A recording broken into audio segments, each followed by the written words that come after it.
Outcomes of democracy. यहाँ election के outcomes नहीं, आउटकम्स मतलब किसी भी चीज का परिणाम। And I am not talking about the outcomes of result या इलेक्शंस, इट इज अबाउट कि अगर आप एक लोकतंत्र देश में रहते हो तो उसके क्या परिणाम होते हैं। आप कंटेक्स्ट समझो, हम चैप्टर का क्या बात कर रहे हैं। भाई लोकतंत्र देश है, आप लोग मिलकर सरकार बनाते हो, सरकार चुनते हो, तो वो क्या आउटकम्स निकलते हैं अगर आप एक ऐसे देश में रह रहे हो जहां लोकतंत्र है। क्या आउटकम्स होते हैं, क्या चीजें निकल के आती है। हम लोग इस चैप्टर 1 में क्या पढ़ेंगे, what is this chapter about, ये चैप्टर किस बारे में। क्योंकि मैं आपको एक चीज कह दूं पहली बार कि आप पहले ना ये समझ लो कि चैप्टर है किस बारे में। क्योंकि जब तक आप ये नहीं समझोगे ना तो आपको समझ नहीं आएगा चल क्या रहा है। मैं खत्म भी करा दूंगा लेकिन आप ये नहीं समझ पाओगे कि भैया पता नहीं, आपने पढ़ा तो दिया, बातें बातें भी कर ली, पर समझ नहीं आया पढ़ना क्या था इस चैप्टर में। तो आप समझो पहले कि ये चैप्टर किस बारे में, कंटेक्स्ट क्या है। ये चैप्टर लुक करेगा कि डेमोक्रेसी एक्चुअल में क्या अचीव करती है। मतलब लोकतंत्र अगर हम एक देश में रखें तो क्या होगा, क्या अच्छा होगा या बुरा होगा, क्या होगा। We are no longer studying separate topics. Now we ask a big question, what does democracy really do?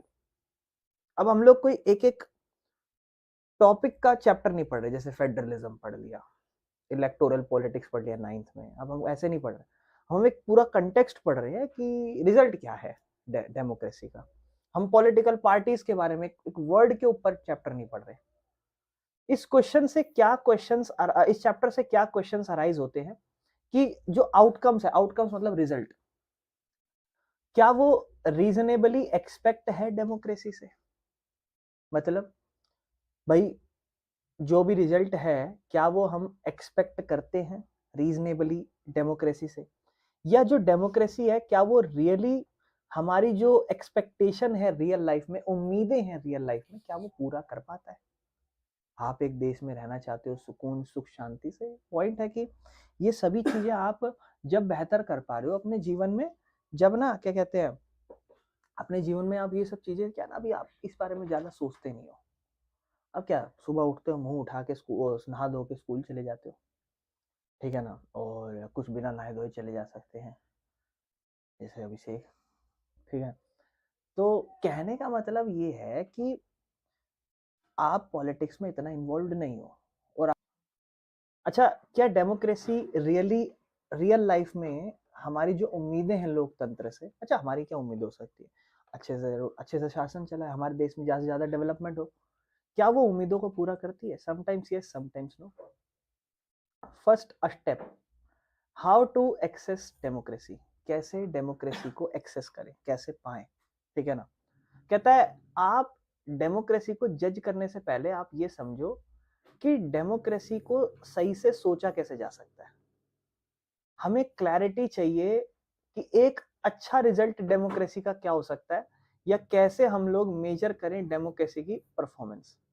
Democracy जज करने से पहले ये समझो, मतलब आप किसी चीज को जज कर रहे हो कि अच्छा लोकतंत्र है या नहीं है। मैं यहाँ सरकार की बात नहीं कर रहा और रिजल्ट की बात नहीं कर रहा, मैं सिस्टम की बात कर रहा हूँ। यानी कि जब मैं यहाँ सिस्टम की बात कर रहा हूँ तो मैं डेमोक्रेसी के अंदर आपकी भी बात कर रहा हूँ, हर इंसान की बात कर रहा हूँ, सरकार की जो शासन में है उसकी भी बात कर रहा हूँ, अपोजिशन की भी बात कर रहा हूँ, देश के कानून की भी बात कर रहा हूँ, हमारे संविधान की भी बात कर रहा हूँ। आउटकम्स, ये सब डेमोक्रेसी का पार्ट है। तो जब भी आप इसके आउटकम्स की बात कर रहे हो तो सबसे पहले आप ये समझो कि आप किसी भी चीज का रिजल्ट को अच्छा बुरा तो बाद में बताओ, पहले ये तो देखो क्या आपने उसको अच्छा या बुरा बताने के लिए सही तरीका अपनाया है। समझाता हूँ, मतलब आप किस पे बात कर रहे हो, आउटकम्स ऑफ डेमोक्रेसी, मतलब डेमोक्रेसी का रिजल्ट। तो आप कह रहे हो भैया अच्छी है बुरी है। सवाल आपको ये कहना चाह रहा है कि भैया आप चैप्टर पढ़ रहे हो, आप कह रहे हो कि हाँ जी ये डेमोक्रेसी का रिजल्ट है, अच्छा या बुरा ये तो बाद में पता करना, पहले ये तो पता कर लो कि क्या आपको निकालने का तरीका आता है या नहीं आता। क्या आप जो तरीका निकाल रहे हो डेमोक्रेसी को अच्छा बुरा बताने के लिए, क्या वो सही है या गलत है। मतलब आपने टेस्ट चेक कर दिया, अब टेस्ट जिसने चेक करा है क्या वो सही करा है या गलत करा है, क्या वो तरीका आता है नहीं आता, उसके ऊपर बात की जा रही है। मतलब समझ पा रहे हो, यानी कि रिजल्ट किसी भी चीज का निकालने से पहले ये चेक करो कि क्या आप रिजल्ट सही निकाल रहे हो या नहीं निकाल रहे हो। वो चीज चैप्टर में हम लोग क्या पढ़ने वाले हैं कि एक सरकार की क्या क्वालिटी होती है। गवर्नमेंट की बात कर रहा हूँ, यहाँ लोकतंत्र की बात नहीं कर रहा। कितनी अच्छी बेहतर सरकार हो सकती है। इकोनॉमिक वेलबींग क्या है, मतलब डेवलपमेंट और ग्रोथ और अवसर मिलते हैं क्या इस देश के अंदर। इनइक्वालिटी, क्या गरीब और अमीर के बीच में क्या गैप है, या इकोनॉमिक फेयरनेस कितनी है, समाज कितना फेयर है सबके लिए। अगला सोशल डिफरेंस एंड कन्फ्लिक्ट्स, क्या डेमोक्रेसी अच्छे से सामाजिक पीसफुल को क्रिएट कर पा रहा है। अब आप कहोगे भैया नहीं, क्योंकि सरकार तो ये चीज और क्रिएट करती है, डिफरेंसेस तो और क्रिएट करती है कहीं ना कहीं। हिंदू मुस्लिम तो हमेशा चलता रहता है। अब बहुत से लोग कहेंगे कि जब से बीजेपी आए तब से ये चल ही रहा है, इससे पहले तो इतना फिर भी नहीं सुना जितना अब चल रहा है। पॉइंट है, मैं इस चीज पे नहीं जाना चाहता कि क्या बीजेपी ये चीज कर रही है या नहीं कर रही, पर आप ये चीज देखते हो अपने आसपास है, ठीक है ना कहीं मुस्लिम है वो एज अ पर्सन भड़के पड़े हैं मोदी और योगी से, और कहीं ना कहीं एक हिंदू वो कहीं ना कहीं मुस्लिम कोई भी लीडर्स होगा पॉलिटिकली उससे नाराज होंगे, या वो चाहेंगे कि मुस्लिम ग्रुप्स आगे ना बढ़े। तो कहीं ना कहीं ये चीज तो है। तो ये भी एक सवाल है। ये हम आउटकम्स के ऊपर बात करें जो हम इस चैप्टर में पढ़ेंगे, क्योंकि ये कहीं ना कहीं हमारे लोकतंत्र को अच्छा या बुरा बताएंगे। ठीक है, अगला फ्रीडम और डिग्निटी, मतलब क्या हम हमारे आजादी या एक इंसान के आजादी या अधिकार को हम रिस्पेक्ट दे रहे हैं, फ्रीडम दे पा रहे हैं। ये सब चीजें हम इस चैप्टर में पढ़ेंगे। हम लोग सबसे पहले अब इस चैप्टर को स्टार्ट करते हैं। तो एक मैडम है लिंग दो की क्लास है, ठीक है ना। तो शुरुआत में जो स्टूडेंट थे वो डिस्कस करते थे कि डेमोक्रेसी क्यों है डिक्टेटरशिप से बेहतर। याद है आप जब सबसे पहला what is democracy, Y democracy 9th में पढ़ते हो, सबसे पहले टॉपिक में बच्चे बहुत सारे सवाल करते थे अपनी टीचर से। तो आपकी टीचर बोलती थी कि हाँ देखो इसमें डिसीजन जल्दी निकल जाते हैं, वो हो जाते हैं, लेकिन फिर भी लोकतंत्र सबसे बेहतर है क्योंकि इसमें सब चीज बढ़िया होती है। तो क्या कंक्लूड हुआ था जब हमने वो चैप्टर पढ़ा था, तो हमने पढ़ा था कि जो डेमोक्रेसी है, लोकतंत्र है, वो हर इंसान को बराबर ट्रीट करती है। भले ही आप कर रहे हो नहीं कर रहे हो वो अलग बात है, लेकिन ये मौका देती है, समझ रहे हो, ये रिस्पेक्ट देती है हर इंसान को। मतलब लोकतंत्र या संविधान में लिखा हुआ है कि हर इंसान बराबर है, भले आप ट्रीट कर रहे हो नहीं कर रहे हो वो अलग बात है, ठीक है ना। इम्प्रूव करती है डिसीजन मेकिंग, मतलब जब तक आप डेमोक्रेसी के अंदर हो तो ये नहीं किंग जोंग उनको रात को सोते हुए याद आया कि कल सुबह सब पीले कपड़े पहनेंगे, तो उसने वो घोषित कर दिया कि आज तो नहीं अगले दिन सब पीले कपड़े पहनेंगे, जाओ खरीदो 100 रुपए के, और फिर अगले दिन लोग 100 रुपए के पीले कपड़े खरीद के पहन रहे हैं। ऐसा तो नहीं। आप बोलोगे भैया क्यों, ये तो बड़ी बेकार बात कर रहे हो, अजीब बात कर रहे हो, ऐसी बात क्यों कर रहे हो। ये मेरा मन है, यही मेरा मन है, ऐसा होगा, समझ रहे हो। अब जैसे मैं हूँ, मैं इस ट्यूशन का तानाशाह हूँ, ऐसा समझ लो। क्यों, मैंने बच्चों को धमकियां दे दी कि जो जो बच्चा नहीं आएगा उनके नंबर काट दूंगा टीम से। तो बच्चे बेचारे परेशान कि हम आना नहीं चाहते, ये इंसान हमें जबरदस्ती बुला रहा है। तानाशाह हो गया नहीं हो गया, बेचारों को आना पड़ रहा है जबरदस्ती। कहने का मतलब है कि तानाशाह मतलब समझ रहे हो। तो इससे ना डिसीजन बेहतर निकलता है। मतलब जब एक लोकतंत्र सरकार में होते हो ना, तो आप कोई भी कानून लाना चाहते हो तो क्या आप आसानी से ला सकते हो, नहीं, अपोजिशन चढ़ जाएगी आपके ऊपर। अगर देश को पसंद नहीं, देश चढ़ जाएगा आपके ऊपर। सुप्रीम कोर्ट उस डिसीजन उस कानून को रिव्यू करेगा, क्या ये कानून सही लाए हो, नहीं लाए हो, गलत लाए हो, क्या लाए हो, वो सारी चीजें। Provide peaceful method to resolve conflict, भाई अगर आप एक लोकतंत्र देश में हो तो कभी कोई दंगे हो जाए तो एक बहुत ही पीसफुल तरीका है जिससे आप इन दंगों को या इस लड़ाई झगड़ों को आराम से बेहतरीन तरीके से सुलझा सकते हो। अलाउ करेक्टिंग मिस्टेक्स, मतलब लीडर जो है वो चेंज हो सकते हैं ना इलेक्शन के जरिए। तो जिसकी जब भी कोई गलती हो जाए, कोई गलती से लीडर चुन लिया और पता चला है तो बहुत ही ज्यादा पॉपुलर इंसान है, ये तो देश में विकास ही नहीं कर रहा। मान लो कभी बीजेपी जीती है, अब मान लो बीजेपी अगर किसी को पसंद नहीं आ रही हो तो हो सकता है ना कि वो अगले 5 साल बाद फिर से बीजेपी को हटा दें, यानी कि जिनसे गलती हो गई है तो वो अपने आप को मौका दे रही है इसको ठीक करने का। समझ रहे हो, कोई दिक्कत तो नहीं है। तो डेमोक्रेसी मतलब लोगों के पास पावर है, लोकतंत्र मतलब लोगों का शासन, लोगों के लिए, लोगों द्वारा। मतलब जब भी मैं आपको बोलूं ये बोल दो, for the people, of the people and by the people, ये 3 चीज खत्म बात। मतलब लोकतंत्र एक ऐसा शासन है जो लोगों के द्वारा चलाया जाता है, लोगों के लिए ही चलाया जाता है, और एक बात और थी, लोगों से चलाया जाता है, ठीक है ना। समझ रही, ये 3 चीज मिला के, यानी कि कहीं ना कहीं सारी बात आ रही है लोग is very important in the democracy. ये बहुत इंपॉर्टेंट इंसान है, आप बहुत इंपॉर्टेंट इंसान हो, ठीक है ना। एक वोट से अगर बराबरी चल रही हो, आप जाकर वोट दे दो जिसको चाहो, वो जीत जाएगी। तो बताओ आपकी इंपॉर्टेंस कितनी ज्यादा है। समझ रहे हो, रियल लाइफ एग्जांपल, इंडिया हर इलेक्शन 5 साल में लड़ता है, अगर लोगों को पसंद नहीं है तो वो बदल सकते हैं। तो ये सारी बातें हमने 9th में पढ़ी थी, अभी हम उसका रिकॉल कर रहे हैं।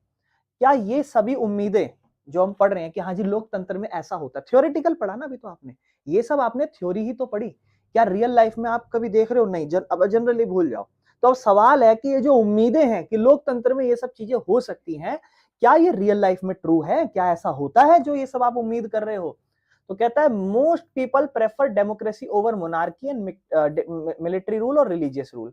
भाई ज्यादातर लोग ये कहते हैं कि लोकतंत्र बहुत बेहतर शासन है एक राजा शासन से, एक मिलिट्री वाले शासन से। मिलिट्री वाला शासन कहाँ चलता है? एग्जांपल बताओ किस देश का? पाकिस्तान चलो चलता है, प्रॉपरली नहीं चलाते, पर प्रॉपरली डायरेक्टली म्यांमार में चलता है, ठीक है ना, जिससे शायद आप बात भी करोगे इसके बारे में। और रिलीजियस रूल कहाँ चलता है? सऊदी अरब, प्रिंसली स्टेट्स है ना सारे, वो क्या कहते हैं, राजा चलाते हैं, ठीक है ना। तो लोग कहेंगे कि लोकतंत्र बेहतर है। हालांकि आप देखोगे बहुत सारे ऐसे देश हैं जो मोनार्की से आगे चल रहे हैं, बहुत ज्यादा डेवलप्ड है, जो रिलीजियस रूल से बहुत ज्यादा आगे चल रहे हैं, लेकिन लोगों को आइडिया पसंद है लोकतंत्र का। मतलब देखो, कहने का मतलब है बड़ा सिंपल है। एक दो घर हैं, एक घर में 5 जने रह रहे हैं और दूसरे घर में भी 5 जने रह रहे हैं। यहाँ जो 5 घर आप पांच आप लोग लो, दूसरे घर में भी वही 5 लोग रह रहे हैं। बस फर्क इतना है, यहाँ सब एक दूसरे को रिस्पेक्ट देते हैं, बराबर ट्रीट करते हैं, सब अपने अपने धर्म अपनाते हैं, सब बढ़िया एक दूसरे को बराबर से रह रहे हैं। वहां पर भी दूसरे घर में भी सब लोग बराबर से रह रहे हैं, लेकिन फर्क इतना है, वहां पर अभिषेक सबको चाटा मारता है, किसी चारों को, मान लो फॉर एग्जाम्पल, और कहता है मेरी चलेगी यहाँ पे, किसी की नहीं चल सकती, मैं चलाऊंगा इस जगह को। और अभिषेक ने सबको डांट के रख दिया, बोला तू भी चुप कर, तू भी चुप कर, तू भी चुप कर, तू भी चुप कर। सबकी कमाइयां अपने पास इकट्ठे करता है और पूरा सिस्टम खुद से चलाता है। बुद्धिमान, बढ़िया ग्रो कर रहा है। लोग डरे डरे रहते हैं, अपने अधिकार के लिए लड़ नहीं पाते हैं, और देश बड़ा तरक्की कर रहा है। लोगों को जितना मिल रहा है, लोग उतने में ही खुश होने लग रहे हैं। कम अधिकार है लेकिन खुश तो है। क्या आपको आपके घर में पास सारे अधिकार मिल रहे हैं? नहीं, आप उसी में तो खुशियां ढूंढ रहे हो। सबसे पहले आरुषि का मनाता नहीं लेकिन आप फिर भी उसमें खुशियां ढूंढने की कोशिश करते हो ना, जितना भी मिलता है।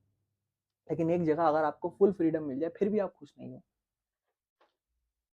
तो डेमोक्रेसी और डिक्टेटर जैसी चीज है। अब डेमोक्रेसी में आ जाओ, सबके पास बराबर अधिकारी। ये बोला एक काम करते हैं, हम भी ऐसा करते हैं, एक जने के पास सारी इनकम इकट्ठी करके रखते हैं। ये बोल रहे मेरे को दो, मैं इकट्ठा करूंगी। बोला क्यों, तू क्यों रखेगी? बोले मैं, मेरी मर्जी। मैंने कहा चलो कोई नहीं, एक काम इसको दे देते हैं। एक के काम ऐसे ऐसे बांट लिया आपस में, सब मिलके चला रहे। चलने को बहुत अच्छा भी चल सकता है, पर चलने को कुछ भी ना चले। मान लो पैसों का हिसाब करना नहीं आता, 2 को 20 लिख देती, 20 को 2 लिख देती मान लो फॉर एग्जाम्पल, हिसाब गलत कर दिया, देश देश तरक्की पे नीचे जा रहा देश। नहीं नहीं नहीं, लेकर नहीं भागेगी क्यों क्यों बोला ऐसे? अरे कम्युनिटी जो बनती है ना, कमेटी ऐसा कुछ नहीं होता। एक बार हाँ हाँ, देखो ऐसा मत बोलो, कपड़ा चाहे पिंक हो पर लाल हो सकता है ये बात ध्यान रखो, तुम्हारा नहीं, तुम्हारा तो लाल ही है समझ ली ऐसा? यार ये बंद करा ना, मच्छर काट रहे हैं, तुम्हें नहीं काट रहे? खून ही नहीं है तुम्हारा अच्छा आओ आगे चलते। अच्छा, लोगों को ना, भले ही लोकतंत्र अच्छा हो ना हो, लेकिन लोगों को ना ये सुन के बड़ा अच्छा लग रहा है।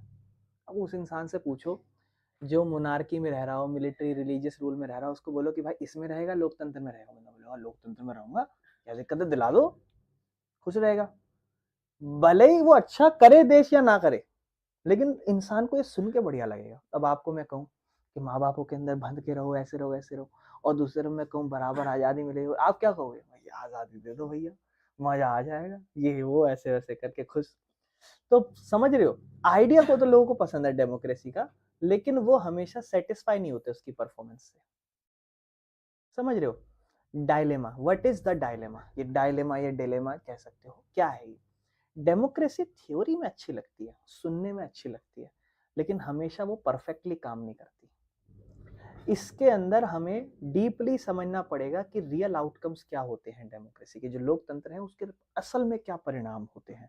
क्योंकि सुनने में तो बहुत अच्छी लग रही है, ये लगेगा कि इसका तो बढ़िया, क्योंकि थ्योरी आप पढ़ोगे कि लोकतंत्र ऐसा है, इसके अंदर ये होगा और इसका परिणाम ये होगा, आपको कि वाह बहुत बढ़िया, लेकिन क्या ऐसा हो रहा है? What is the real outcomes, ये हमें पढ़ना है।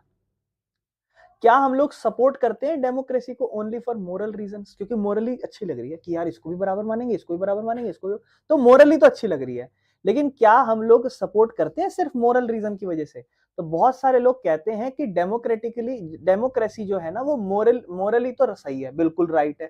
क्यों? क्योंकि इसमें आजादी मिलती है, इक्वालिटी मिलती है, हर किसी का सम्मान करा जाता है। बट ये चैप्टर कहेगा कि do we have also practical prudential reason to support democracy? क्या हमारे पास क्या कोई प्रैक्टिकल कारण है जिससे हम लोकतंत्र को सपोर्ट करें? एज अ माइनॉरिटी आप कहोगे कि यस इट इज ट्रू। भाई जो लोग SC या ST हो वो तो कहीं ना कहीं कहेगा ना कि बढ़िया है। मीनिंग क्या है? क्या डेमोक्रेसी भी बेहतर रिजल्ट देता है? क्या वो हमारी जिंदगी को प्रैक्टिकल वे में बढ़िया दिखाता है? इसके बारे में हम बात करेंगे। तो हम समझ रहे हैं कि मोरली तो हम थ्योरी के पर्सपेक्टिव में तो हम सुनते हैं कि यार डेमोक्रेसी बहुत बढ़िया, डेमोक्रेसी बहुत बढ़िया, लेकिन क्या प्रैक्टिकल कारण है कहना? कोई ऐसा प्रैक्टिकल कारण है आपके पास जिससे आप कहो कि हाँ यार देखो हमारे यहाँ तो ये हुआ था इसीलिए डेमोक्रेसी बढ़िया लगती है हमें? तो होंगे, बिल्कुल होंगे, क्यों नहीं होंगे, लेकिन सवाल है इस चैप्टर का, इस चैप्टर में आप ये जानना चाहोगे, समझ रहे हो? ये बात ध्यान, मैनी कंट्रीज क्लेम कि हम डेमोक्रेटिक हैं। चाइना कहता है हम लोकतंत्र है। 100 से ज्यादा कंट्रीज अपने आप को डेमोक्रेटिक कहती है, कहते हैं ये हमारा अपना कानून लिखा हुआ है, हमने संविधान लिखा हुआ है, हम इलेक्शन लड़ते हैं, हमारे पास पॉलिटिकल पार्टी है, हमारे पास नागरिकों के अधिकार भी हैं, लेकिन उनके आउटकम्स अलग होते हैं। मतलब एक्चुअल में जब रिजल्ट है, जब वो ये कह रहे हैं कि हमारे यहाँ ये सब चीज है, तो परिणाम क्या निकल रहा है? क्या वहां है? मतलब क्या वहां सब चीज है? सोशली कंडीशन डिफरेंट है, ठीक है ना, इकोनॉमिक लेवल डिफरेंट है, कल्चर डिफरेंट है। जैसे मैं आपको एक बेस्ट एग्जांपल देता हूँ, इंडिया और USA दोनों ही लोकतंत्र, दोनों का डेवलपमेंट डिफरेंट है। अब लोकतंत्र मतलब आप लोकतंत्र की थ्योरी क्या पढ़ते हो कि लोकतंत्र में बराबर अधिकार, बराबर तरक्की, बराबर मौका, तो डेवलपमेंट भी अच्छी होनी चाहिए। पर क्या प्रैक्टिकली हर देश में सेम डेवलपमेंट होगी? आप कहोगे नहीं। क्यों? वो भैया लोगों का फर्क हो जाता है। इसका मतलब आप बुरे लोग हो, इसका मतलब आप अच्छे लोग नहीं हो, क्योंकि आप तो सारे आसपास एक ही हो। इसका मतलब क्या आप लोग जागरूक नहीं हो, अपनी सरकार के अंदर बदलाव नहीं करना चाहते? सवाल उठेंगे, समझ रहे हो? ब्राजील और अफ्रीका की बात करें, डेमोक्रेसी है वहां पे भी, लेकिन इनइक्वालिटी बहुत ज्यादा है, जो हम आगे जाके नीचे टेबल्स में लिखी होंगी वो हम देखेंगे। समझ रहे हो? मतलब ब्राजील और अफ्रीका की बात करो तो ये भी डेमोक्रेसी है, डेमोक्रेसी यहाँ भी चलती है, लेकिन यहाँ पर ब्राजील और साउथ अफ्रीका में इनइक्वालिटी है, काले गोरे लोगों के बीच में भेदभाव होता है ज्यादा। तो जो आउटकम्स डेमोक्रेसी के हैं वो हर जगह सेम नहीं है। डेमोक्रेसी का रूल, फंडा, डेफिनेशन सेम है, लेकिन हर जगह उसका रिजल्ट सेम नहीं है। यही बात समझ पा रहे हो? Common mistakes expecting democracy to solve everything. लोग कभी कभी सोचते हैं कि डेमोक्रेसी जो है ना हर प्रॉब्लम को सॉल्व कर देगा, जैसे गरीबी दूर कर देगा, करप्शन खत्म कर देगा, इनइक्वालिटी खत्म कर देगा, भेदभाव खत्म कर देगा, बेरोजगारी खत्म कर देगा। पर ये बात सच नहीं है। जब भी आप उम्मीद रखते हो और वो उम्मीद फुलफिल नहीं हो पाए तो लोग लोकतंत्र को ब्लेम करते हैं कि इस देश में तो लोकतंत्र नहीं है या लोकतंत्र बेकार है, या डाउट करते हैं कि क्या हम सही में डेमोक्रेसी के अंदर रह रहे हैं, क्योंकि डेमोक्रेसी में तो ये सब चीजें दूर हो जानी चाहिए। तो ये हमारी होती है मिसअंडरस्टैंडिंग। क्या? The first step to correctly जज डेमोक्रेसी। तो सबसे पहला, अगर आप डेमोक्रेसी को करेक्टली जज कर सको कि लोकतंत्र है क्या, तो democracy is only a form of government, it can only create the condition for progress, actual success depends on citizens। very important line and very important words।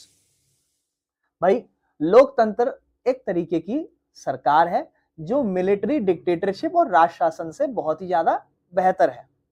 इन सबसे बेहतर है कि नहीं? आप कहोगे हाँ जी। मैं कहूँ राज शासन में जीना चाहोगे? अगर आप राजा के घर में पैदा हुए तो ही फायदा है, वरना तो जिंदगी बहुत बेकार है। तो इसलिए कहीं ना कहीं आप ये तो कहोगे कि हाँ जी बेकार है। डेमोक्रेसी तो सबसे बेहतर सरकार है, ये आपको ऐसी अपॉर्चुनिटी देती है जहां पर आप तरक्की कर सकते हो। बट एक्चुअल तो तरक्की डिपेंड करती है ना आपके नागरिकों के ऊपर कि वो कितनी तरक्की लेना चाहते हैं या नहीं लेना चाहते। तो डेमोक्रेसी आपको अधिकार देगी, आजादी देगी, मौके देगी, लेकिन लोग उसको कैसे यूज कर रहे हैं बेहतर सोसाइटी बनाने, वो उन लोगों के ऊपर डिपेंड करती है कहीं ना कहीं। हैं चीजें। Real life example, RTI, right to information act, मदद करता है करप्शन खत्म करने के लिए, लेकिन करप्शन जब भी खत्म होता है जब लोग इसका यूज करेंगे। जब लोग इसका यूज ही नहीं करेंगे या इसका यूज ही नहीं करोगे तो कैसे खत्म होगा। राइट टू इंफॉर्मेशन समझते हो ना, राइट टू इंफॉर्मेशन है, कंज्यूमर प्रोटेक्शन के बहुत सारे एक्ट होते हैं, लोगों को पता ही नहीं है, बहुत सारे लोगों को राइट टू इंफॉर्मेशन के एक्ट मतलब किसी भी चीज का जानकारी जानने का अधिकार, राइट टू इंफॉर्मेशन, और ये बहुत सारे हैं, इंफॉर्मेशन लेना इंफॉर्मेशन देना दोनों ही एक्ट है। तो ये तो कानून बना रखा है, किस लिए बना रखा है, करप्शन खत्म करने के लिए। लेकिन करप्शन तो जब ही खत्म होगी ना जब आरटीआई यूज करेंगे लोग इसका सही से।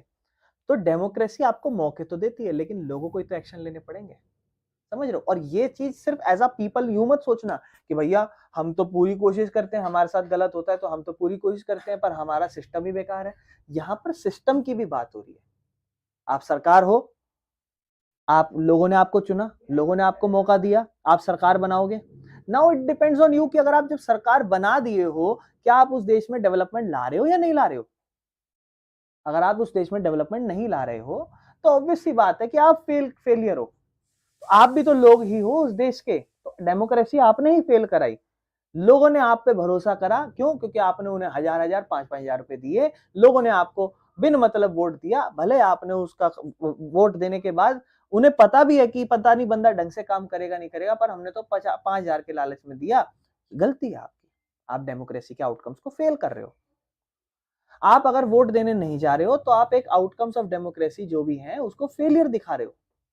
आप अगर अपनी राजनीतिक पार्टी से सवाल नहीं कर रहे हो, आपकी गली में नली नाला नाला नली जो भी है नाला नाली बहरी जा रही है, तो उसके खिलाफ अगर आप आवाज नहीं उठा रहे हो तो ये डेमोक्रेसी का फेलियर है। भाई राज शासन हो कि आ मत जाइयो बोलने तेरी नाली खराब हो गई है, तो आप नहीं जाओगे, मारेगा, पकड़ेगा, वे पिटवा देगा सैनिकों से बोल के, तो आप भाग जाओगे, आप नहीं जाओगे। लेकिन जब आपको पता है आप बोल सकते हो, चढ़ सकते हो सरकार के ऊपर, उठाओ सवाल, एक्टिव रहो। आपको पता रहना चाहिए कि आपके देश के लिए आपकी सरकार क्या नए डिसीजन या कानून ला रही है। लेकिन अगर आपको नहीं पता तो कहीं ना कहीं आप खुद भी इस डेमोक्रेसी का फेलियर दे रहे हो। अब एज अ सिटीजन आप अभी इंटरेस्टेड नहीं हो सरकार के पार्टी में, कि जैसे आप 17-18 में जाओगे तो आप थोड़ा थोड़ा इन्वॉल्व हो जाओगे, क्योंकि आपको चाहिए कॉलेजेस, आपको चाहिए बढ़िया बढ़िया जॉब अपॉर्चुनिटी, कोई बिजनेस चला रहा है तो किसी को चाहिए बढ़िया बढ़िया टैक्स सिस्टम। तो उस सिस्टम में आपको देखोगे कि क्या आपको सरकार बेहतर अपॉर्चुनिटी दे रही है, तो आपको लगेगा हाँ बढ़िया दे रही है खराब दे रही है, तब आपके मन में ये सवाल अच्छे जागरूक या बुरे जागरूक होंगे। हम इसके बाद आगे क्या पढ़ेंगे, हम पढ़ेंगे कि एक्सपेक्ट क्या करते हैं और एक्चुअल आउटकम्स क्या है, किसके, इनके बेसिस पे।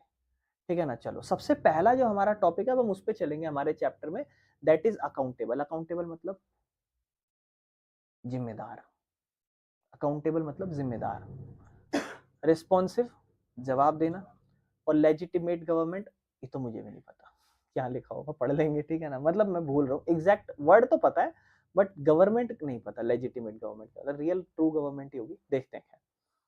बेसिक आइडिया क्या है कि एक डेमोक्रेसी आपको क्या प्रोवाइड करती है, मतलब एक लोकतंत्र आपको क्या देता है। तो लोकतंत्र आपको 3 इंपॉर्टेंट चीजें देता है, मतलब लोकतंत्र इंश्योर करता है कि 3 चीजें हों हमारे देश में। मतलब लोकतंत्र, सरकार की बात नहीं कर रहा मैं, लोकतंत्र की बात कर रहा हूं। लोकतंत्र आपको 3 इंपॉर्टेंट चीजें दिखाता है कि भैया अकाउंटेबिलिटी मतलब सरकार जवाबदेही हो किसी चीज की। People should have the power to ask the question to change their rulers, और मतलब और चेंज देयर रूलर्स, या तो लोग अपनी सरकार से सवाल पूछें या अपने रूलर्स को चेंज कर दें। रिस्पॉन्सिवनेस, गवर्नमेंट को रिस्पॉन्स करना चाहिए लोगों की जरूरतें, प्रॉब्लम और उम्मीदों का। Legitimacy, people should feel that government is their own, choose bye them Fairlie. तो लोग ये फील करें कि ये हमारी खुद की सरकार है और हमने इन्हें फेयरली चुना है। लेजिटिमेट मतलब एक तरीके से समझ लो ट्रू एंड फेयर गवर्नमेंट, ठीक है ना, जेन्युइन वर्ड यूज करते हैं ना वो गवर्नमेंट, ठीक है ना, समझ रहे हो। तो ये 3 चीजें हमें लोकतंत्र देता है। क्यों, क्योंकि लोकतंत्र में आपको खुद चुनने का मौका है, तो जब खुद चुनने का मौका है तो जवाबदेही भी तो हो। भाई आप खुद नेता बनना चाहते हो, मैं नेता बनूंगा, किसी ने बोला तो नहीं, आपको फोर्स तो नहीं करा, खुद बन रहे हो, तो जायज बात है। फिर जब लोग आपसे सवाल जवाब करेंगे कहाँ तरक्की कर रहे हो कहाँ नहीं कर रहे हो, तो जवाब तो दोगे ना। और लोगों को क्यों, लोगों आप खड़े भी क्यों हुए हो, आपका पैसा खाने के लिए खड़े हो। अगर आप पैसा खाने के लिए खड़े हुए हो तो जनता आपको नहीं स्वीकारेगी। अच्छा देखो, rulers must work for the people. Ruler को मतलब डेमोक्रेसी के अंदर लोग उन्हें चुन रहे हैं तो फिर लोगों के लिए उन्हें काम करना चाहिए। कैसे सिटीजन्स रूलर्स को कंट्रोल करते हैं, मतलब how how do citizens control the ruler. जो हम नागरिक हैं वो कैसे इन रूलर को कंट्रोल करते हैं। तो देखो, जो हम नागरिक है ना, उनके पास पूरा अधिकार है सरकार चुनने का। अगर सरकार ढंग से काम ना करे तो हम लोग क्या करेंगे, हम लोग उसे हटा देंगे अगले इलेक्शन में। तो कहीं ना कहीं हम लोग डिसीजन मेकिंग में पार्ट ले रहे हैं। जैसे पब्लिक मीटिंग्स रखते हैं, अगर हमें लग रहा हो कोई सरकार अच्छा करे गलत करे तो पब्लिक मीटिंग्स करेंगे, या बेटा प्रोटेस्ट करेंगे, या पिटीशंस डाल देंगे, मतलब कोर्ट में केस कर देंगे, पीआईएल दर्ज कर देंगे, ठीक है ना, या सोशल मीडिया दबाव डालेंगे, ताकि हम ये इंश्योर कर सकें कि ये जो आपने निर्णय लिया है, अगर ये अच्छा है तो बढ़िया है, और अगर ये बुरा है तो ये हमारी जिंदगी पे प्रभाव डाल रहा है, ठीक है ना, जैसे हुआ था। समझ रहे हो क्या डेमोक्रेसी एफिशिएंट है? तो इसमें कॉमन डाउट रेज होता है क्या, कि डेमोक्रेटिक गवर्नमेंट काम तो स्लो करता है, तो क्या ये इनएफिशिएंट है? ठीक है ना, ये चीज ध्यान समझना कि क्या डेमोक्रेसी एफिशिएंट है। एफिशिएंट मतलब क्या ये बढ़िया से काम करता है। अब हमें ये तो पता है कि डेमोक्रेटिक गवर्नमेंट स्लो काम करता है, कोई भी कानून बने बहुत देर में पास होता है, इतनी जल्दी पास नहीं होता। तो क्या इसका मतलब क्या ये एफिशिएंट नहीं है, क्या ये इनएफिशिएंट है? तो देखो, ये हमें लोकतंत्र के अंदर, लोकतंत्र जो है ना, इसलिए हमें स्लो क्यों दिखाई देता है। जैसे हम बात करें किंग जोंग उंग, ये सब, इन सबको कानून पास करना, और सो के उठो कानून पे साइन कर दो, पास हो जाएगा। समझ, ब्रश भी ना करो, बिना ब्रश के कर दो साइन। मतलब कहने का मतलब है बड़े आसानी से हो सकता है, अकेले बंदे को डिसीजन लेना है। ये यहाँ पर बेटा आप डिस्कशन करते हो, डिबेट्स करते हो, बहस करते हो, मेजोरिटी आपकी ओपिनियन आपके साथ होनी चाहिए, लोग आपके साथ ज्यादा से ज्यादा खड़े होने चाहिए, फिर जनता आपको रिव्यू करेगी। बहुत बड़ा लफड़ा है, फिर जाके कानून पास होता है। लेकिन लोग डिक्टेटरशिप में क्या है, 1% डिसाइड करेगा, जल्दी से डिसाइड कर लेगा। डिसीजंस इग्नोर कर सकते हैं लोगों की जरूरत, मतलब वो डिसीजन ऐसे भी हो जहां लोगों के बारे में कोई फिक्र ही नहीं हो रही, बेचारे लोग परेशान हैं, उनका नुकसान ही हो रहा है, लेकिन फिर भी कोई भी उसको अपोज नहीं कर सकता, क्योंकि भैया पिटाई होगी अगर अपोज कर दिया तो। समझ रहे हो, यहाँ यही हिसाब है। तो डेमोक्रेसी टाइम तो ज्यादा लेता है, लेकिन डिसीजंस यूजुअली ज्यादा एक्सेप्टेबल और स्टेबल होते हैं। क्योंकि अगर ये पास नहीं होना होता ना, तो ये शुरू में ही पास नहीं होता, बहुत लोग दंगे करते हैं, और अगर पास भी हो गया तो भी सरकार वापस दिलवाने पे प्रेशर डाल देती है। किसान आंदोलन सबसे बेस्ट एग्जांपल है लोकतंत्र सरकार के अंदर। समझ रहे हो, कंक्लूजन क्या है, कि क्या हमारा लोकतंत्र स्लो है? हाँ। लेकिन डिसीजन इनएफिशिएंट है? नहीं, एफिशिएंट है। समझ रहे हो, तो ये एक आउटकम हुआ। समझ रहे हो, हमने पहले वो कंसेप्ट पढ़े, हमने यहाँ कंसेप्ट क्या पढ़े, अकाउंटेबल, रिस्पॉन्सिवनेस, लेजिटिमेट गवर्नमेंट। फिर यहाँ पे हमने धीरे धीरे चीजें पढ़ी कि क्या कैसे लोग कंट्रोल करते हैं रूलर को। तो भैया हम सिंपल सी बात है, हम सरकार को कंट्रोल करते हैं, नहीं अच्छा काम करेगी हरा भगा देंगे, अच्छा काम करेगी लगा देंगे। इस तरीके से चीजें चलती है।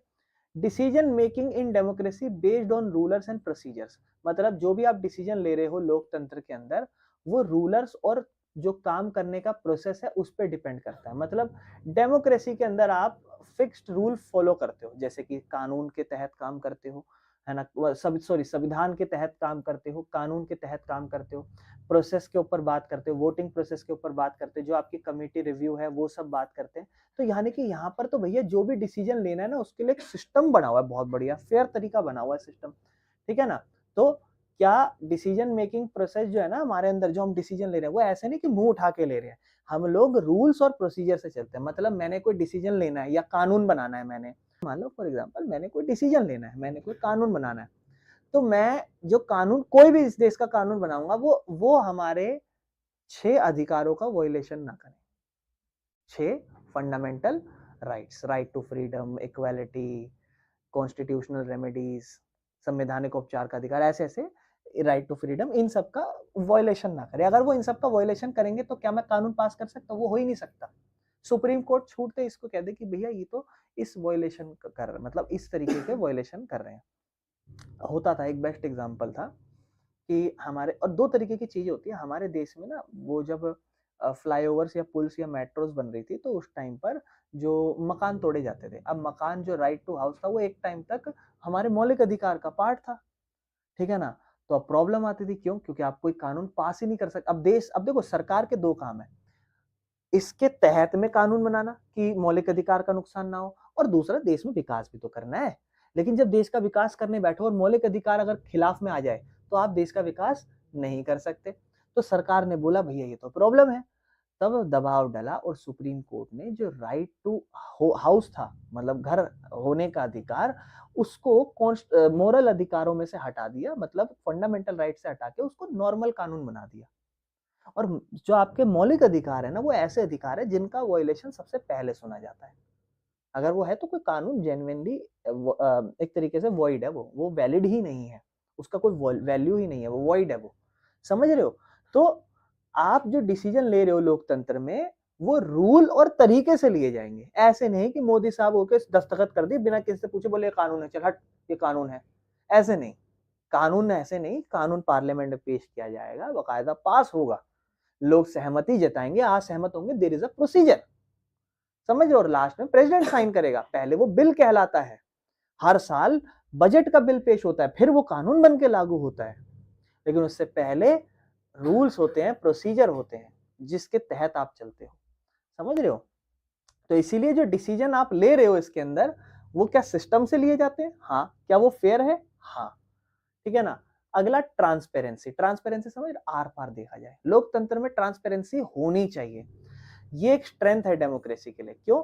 क्योंकि सिटीजन, नागरिक चेक कर सकते हैं कि डिसीजन कैसे लिया गया। इसीलिए तो आप देखते हो, आप देखो क्या मैंने कल ही बताया था आपको कि 1 मिनट का कितना रुपए लगता है। मैंने बताया था ना आपको? नहीं, आपको नहीं बताया? 1.5 2.5 लाख रुपए मेरे ख्याल से। अब सोचो वो, और उसकी लाइव टेलीकास्टिंग होती है, आप आराम से जाओ यूट्यूब पे देखो कैसे बहस बहस चल रही है। तो वहां पर चल रहा है वंदे मातरम, वंदे मातरम, ये सब चल रहा है वहां। बेचारा लोगों के जो चीज होनी, मतलब कहने का मतलब है कि लोकतंत्र में लोग चेक कर सकते हैं कैसे डिसीजन लिया गया है। और अगर आप वो देख पा रहे हो कि सरकार सही डिसीजन ले रही है नहीं ले रही है, दिस इज कॉल्ड ट्रांसपेरेंसी। लेकिन अगर आपको सरकार बताए ही ना, अपोजिशन को ना बताए, लोगों को इंटरव्यू ना दे आके, तो क्या ये ट्रांसपेरेंसी है? नहीं। समझ रहे हो?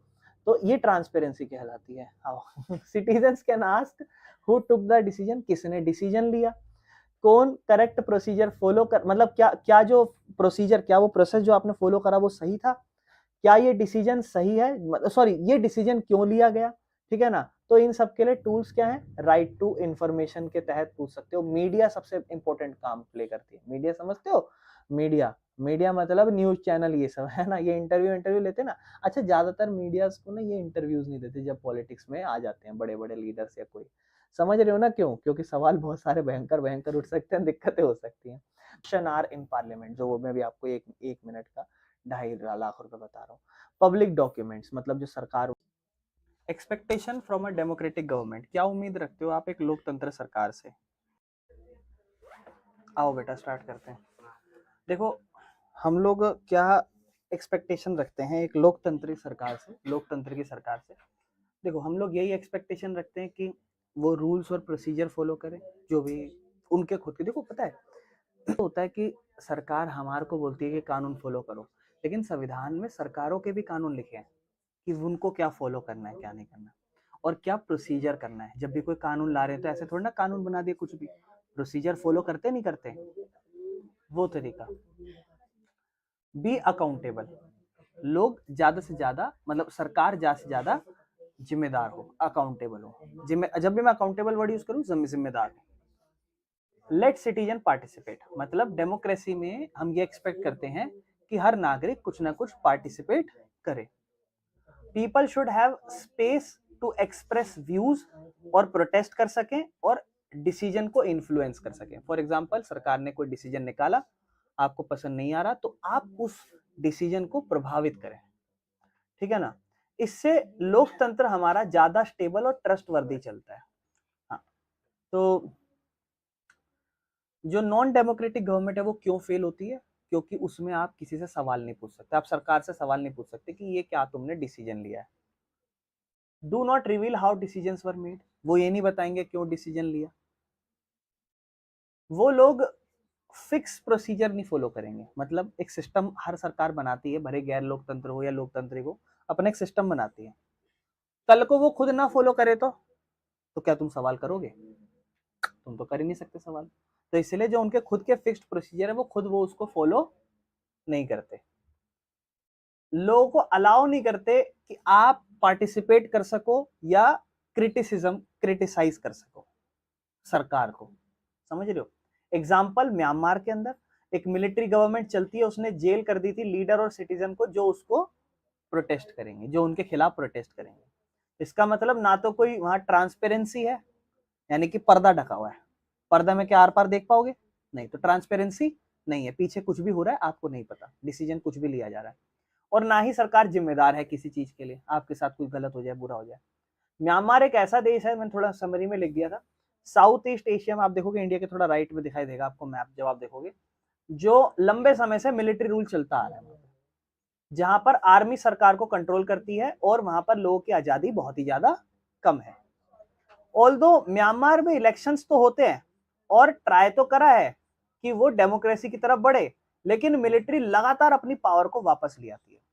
मोस्ट रिसेंटली 2021 में हुआ था, और इस टाइम पे मैंने इसकी कहानी थोड़ी बहुत सुनी थी, ठीक है ना। क्या हुआ था यहाँ पर, जो भी एक सरकार थी, इलेक्टेड गवर्नमेंट थी, किसकी, ऑन्ग सन सू कई, ऐसा नाम है ये, क्या बोले, है ना, ऑन्ग सैन सू की, क्या कहते हैं इसको, क्या करा था, इनकी सरकार को ओवरथ्रो कर दी थी, और ये इलेक्टेड गवर्नमेंट थी, मतलब जनता के द्वारा चुनी गई गवर्नमेंट थी।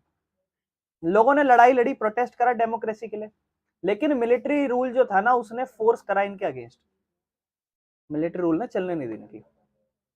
और म्यांमार की सिचुएशन हमें यह दिखाती है कि जब भी कंट्री में ट्रू डेमोक्रेटिक इंस्टीट्यूशन नहीं हो, तो ना कोई जिम्मेदारी है, ना कोई ट्रांसपेरेंसी है, और नागरिक भी जो है ना, वो फ्री नहीं है कि वो अपना रूलर जिस मर्जी को चाहे उसको चुन सके। ठीक है, कोई दिक्कत तो नहीं, चले आगे। नेक्स्ट आओ, लोकतंत्र में जिम्मेदारी, कौन रिस्पॉन्सिवनेस है और सरकार कितनी लेजिटिमेट है, इस चीजों को नापते हैं। कैसे हम नापते हैं एक लोकतंत्र का आउटकम?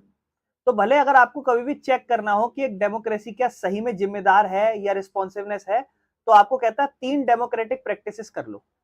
अगर आप ये चेक करना चाहते हो कि आपके देश में जो लोकतंत्र है, क्या वो लोकतंत्र में जिम्मेदारी है, अकाउंटेबिलिटी होती है लोगों की, क्या वो लोकतंत्र के अंदर रिस्पॉन्सिवनेस, यानी कि चीजें कोई सरकार रिस्पॉन्सिव होती है, क्या रिस्पॉन्स करती हैं, क्या वो एक लेजिटिमेट गवर्नमेंट है, ये चीज अगर आपको चेक करनी है तो 3 तरीके से चेक कर सकते हो। क्या आपके देश में रेगुलर, फ्री और फेयर इलेक्शन होते हैं? आपसे पूछता हूं, इंडिया में होते हैं? कुछ लोग कहेंगे हाँ, कुछ लोग कहेंगे नहीं।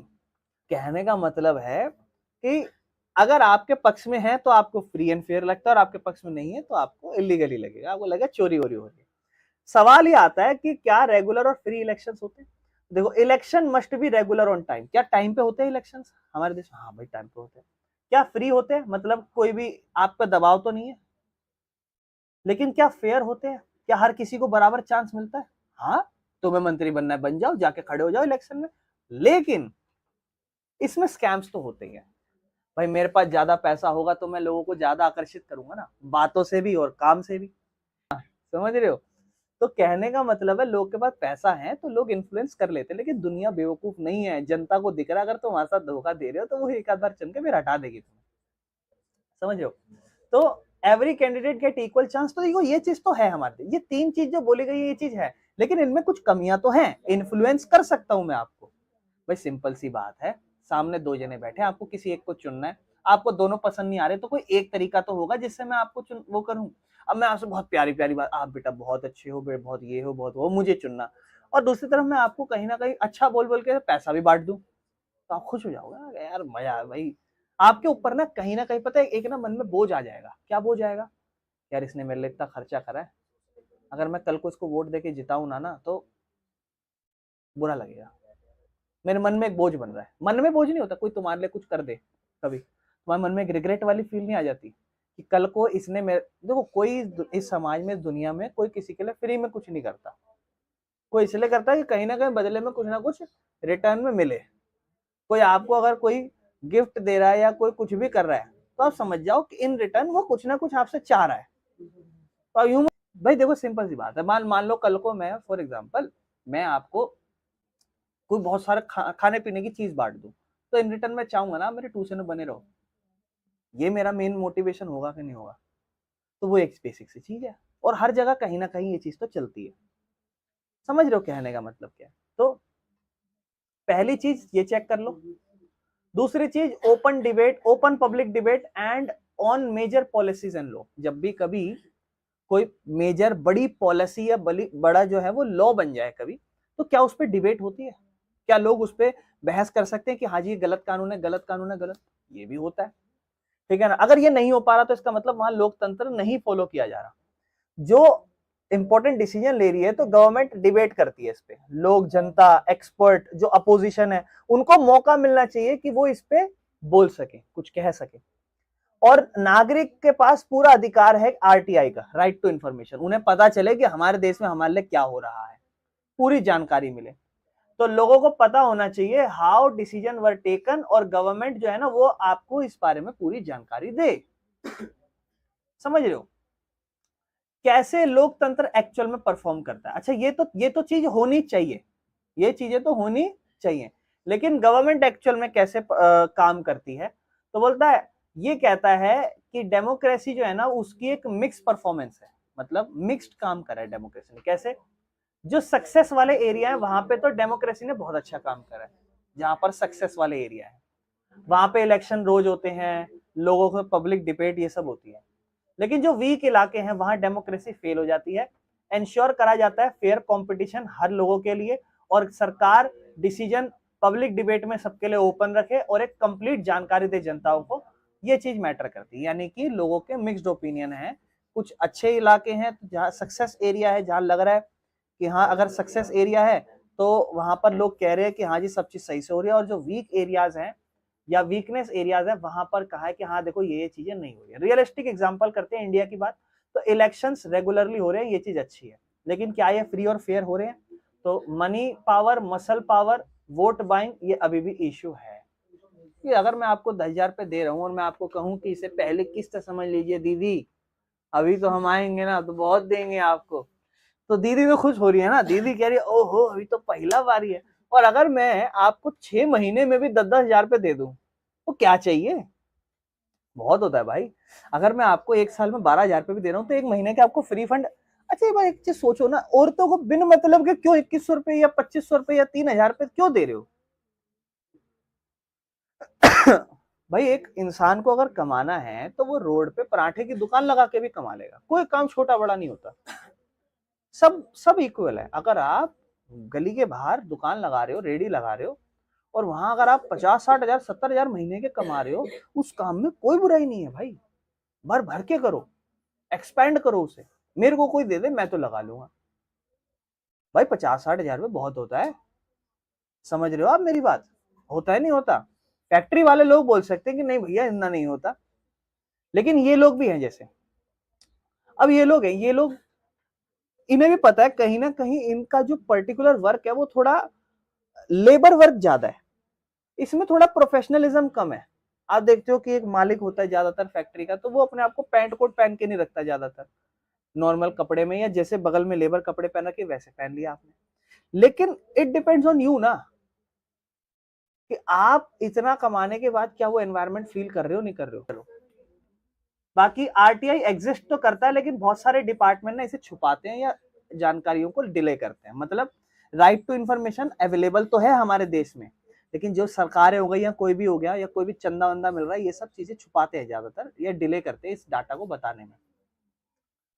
बाकी क्या डेमोक्रेसी रिस्पॉन्स करती है लोगों की जरूरतों का? अब दूसरा सवाल उठता है, मतलब तीसरा सवाल उठता है कि जो लोकतंत्र है, अब आपकी जरूरतें हैं, आपकी क्या जरूरत हो सकती है सरकार से, बताओ कोई एक चीज जो आप इस दिल्ली में चाहते हो डेवलपमेंट के नाम पे, जल्दी से बोलो। गलियां साफ कर दो, ठीक है, आप बताओ। अच्छी पढ़ाई। और क्या डेमोक्रेसी लोगों की जरूरतों को पूरा करने में काम करती है? क्या आप उम्मीद करते हैं? कहता है डेमोक्रेसी हमें देती है कि गवर्नमेंट सुनती है हमारी बात, जैसे क्लीन एनवायरनमेंट, नाली साफ करना, रोड साफ करना, पढ़ाई अच्छी करना।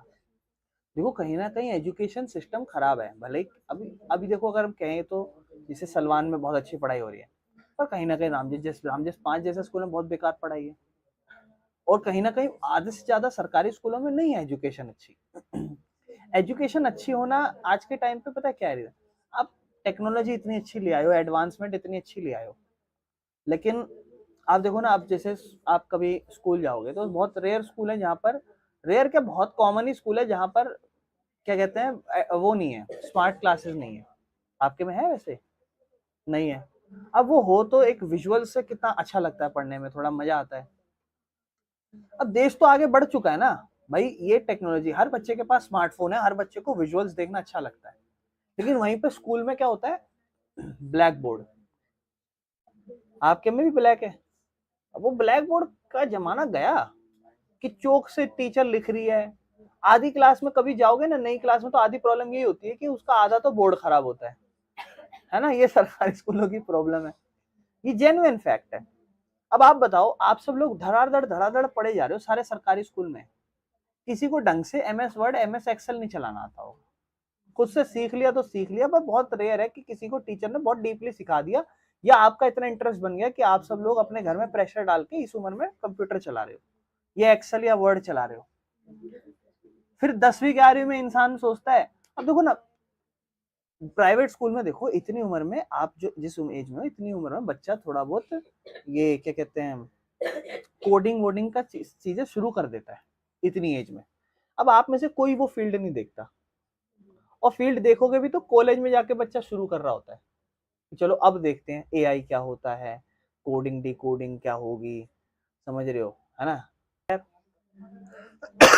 Government that solve the problem, government हमें सुने, गवर्नमेंट हमारी प्रॉब्लम को दूर करे।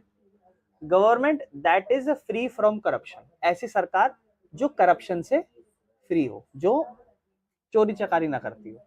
लेकिन रियलिटी क्या है, democracy often fail to satisfy people needs.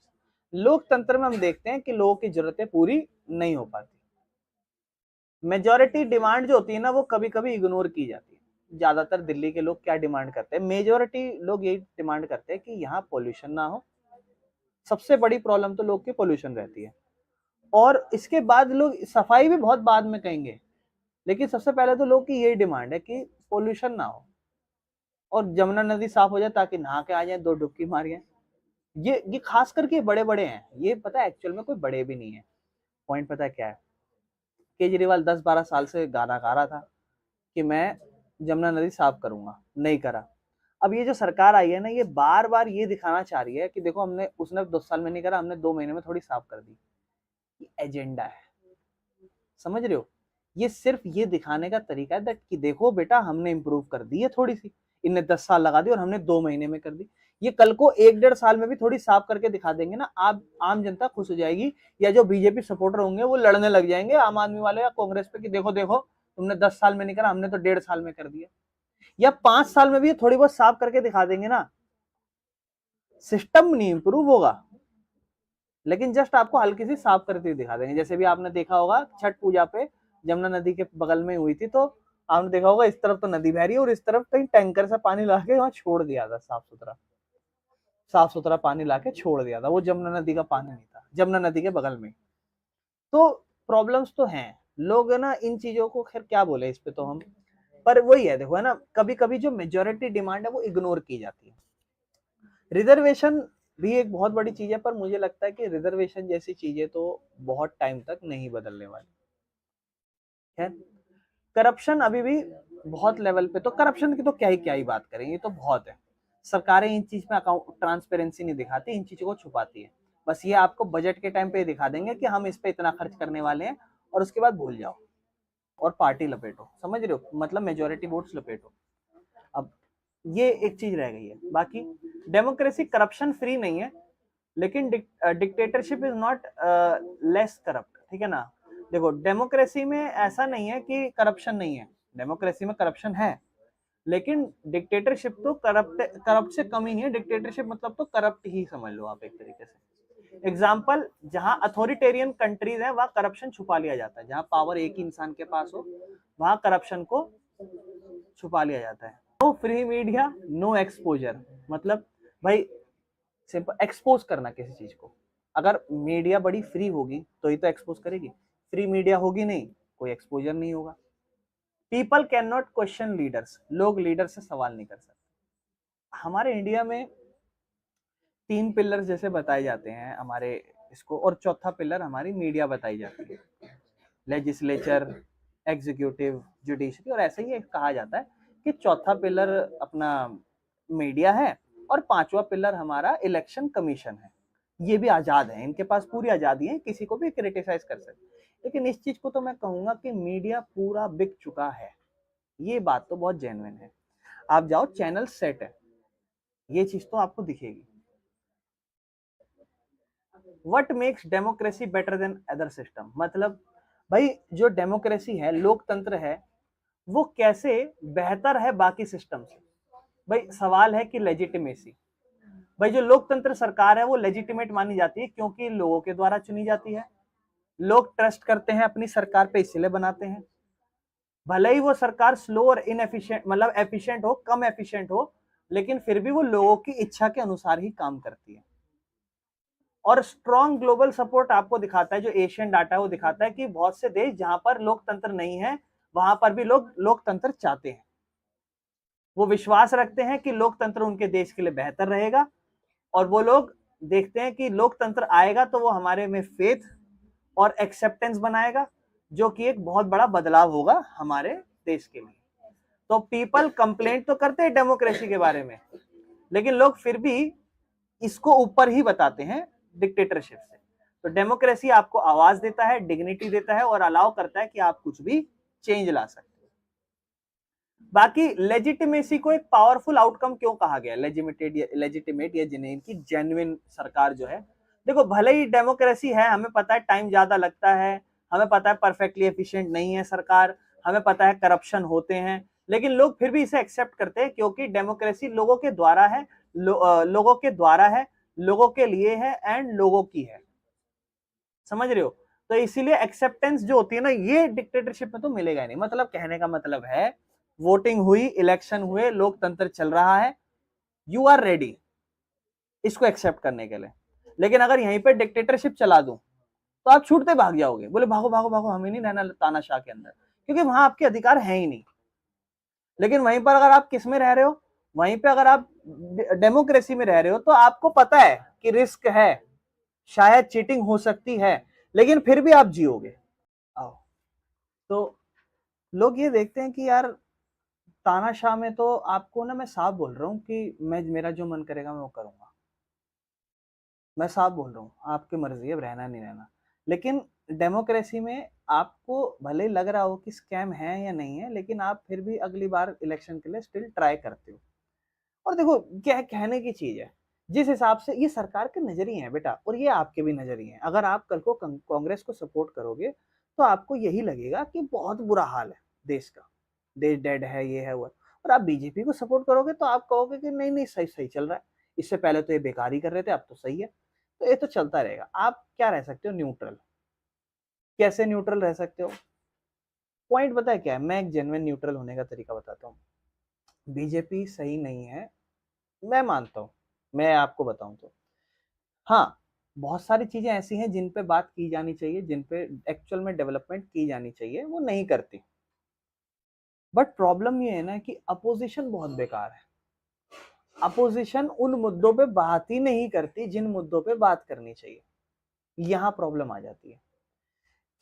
Real life example की बात करें, पाकिस्तान में बहुत सारे लोग डेमोक्रेसी का सपोर्ट करते हैं क्योंकि वहां मिलिट्री रूल है, और म्यांमार में लोग लड़ते हैं क्योंकि वो चाहते हैं डेमोक्रेसी बढ़िया है। एक डाटा है, ठीक है ना, democracy is preferred over dictatorship everywhere except Pakistan. तो देखो, अगर हम बात करें लोगों का जो डाटा है, उसमें कितने लोगों ने क्या क्या बोला है, तो डेमोक्रेसी किस किस ने प्रेफरेबल बताई है, तो इंडिया में, बांग्लादेश में, नेपाल में, पाकिस्तान में बोला है कि हाँ जी डेमोक्रेसी होनी चाहिए। 37% मान लो, या 100 लोगों के अकॉर्डिंग मान लो, तो बहुत कम लोग चाहते हैं कि हाँ जी डेमोक्रेसी प्रेफरेबल हो। लेकिन लोगों ने कहा कभी कभी डिक्टेटरशिप भी बेहतर रहती है।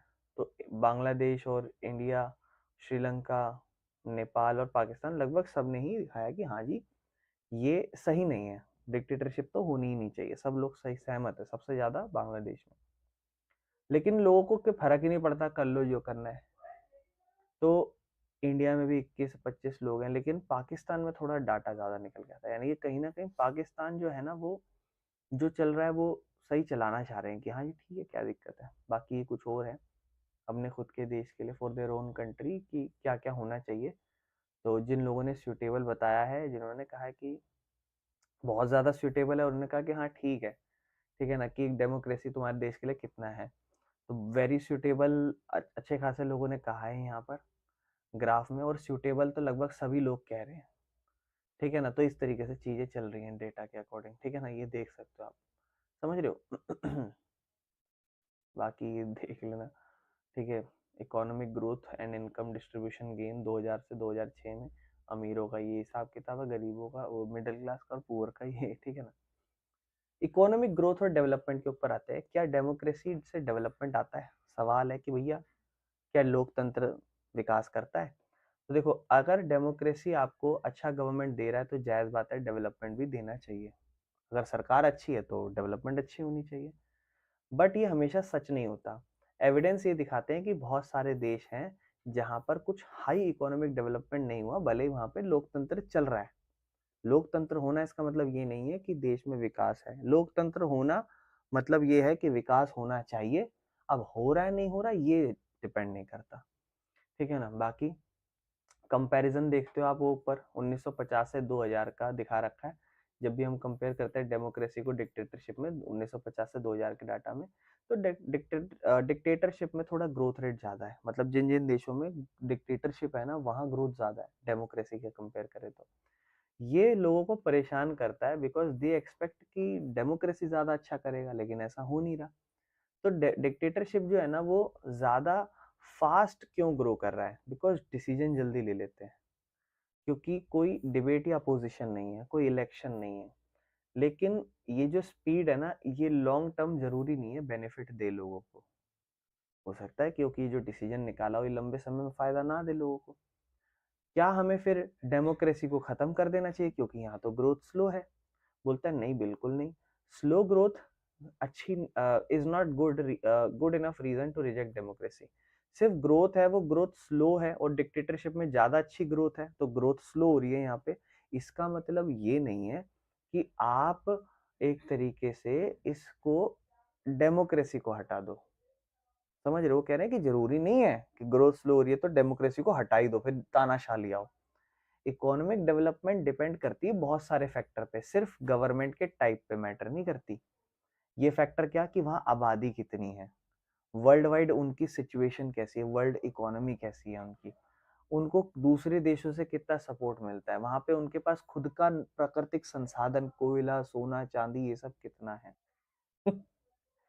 इकोनॉमिक पॉलिसीज कैसी है, ठीक है, और स्टेबिलिटी फैक्टर्स भी मैटर करते हैं। मतलब हम ये नहीं कहेंगे कि स्लो ग्रोथ है और डेमोक्रेसी है देश में तो ये बेकार है देश के लिए, ऐसा नहीं है भाई। चीजें डिपेंड करती हैं और भी फैक्टर्स पे। अगर मैं बात करूं तो यूरोप की बहुत सारी ऐसी कंट्रीज हैं जहां पर यूरोप की ऐसी बहुत सारी कंट्रीज है जहां पर नेचुरल रिसोर्स ज्यादा नहीं मिलते, वहाँ कोई सोने की खदानें ये सब नहीं है, बट स्टिल वो बहुत ज्यादा डेवलप्ड कंट्रीज है और डेमोक्रेसी है अच्छे खासे देशों में।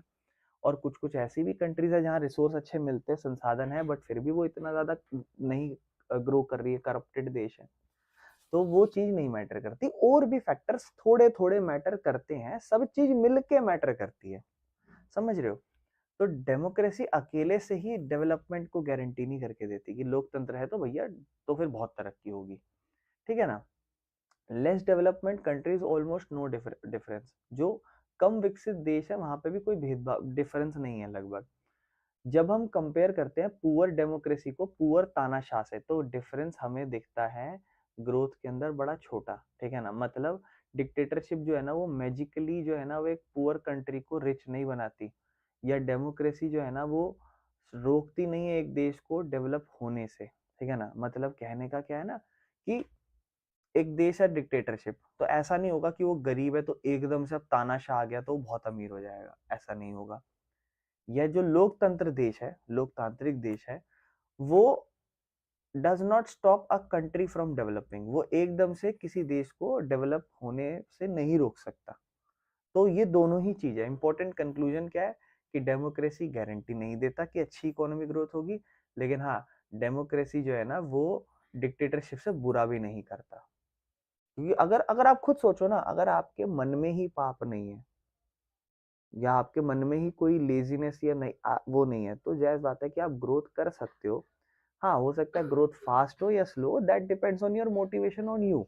भाई आप ग्रो करना चाहते हो, आपको आलस नहीं आता, आप करना चाहते हो और आप कर भी रहे हो, लेकिन आप कितना कर पा रहे हो वो आपके पढ़ने या काम करने के ऊपर डिपेंड करता है। समझ रहे हो? आप सभी अच्छा स्कोर लाना चाहते हो ना 10th में, लेकिन कोई अच्छा लाएगा, कोई बुरा लाएगा। समझ रहे हो?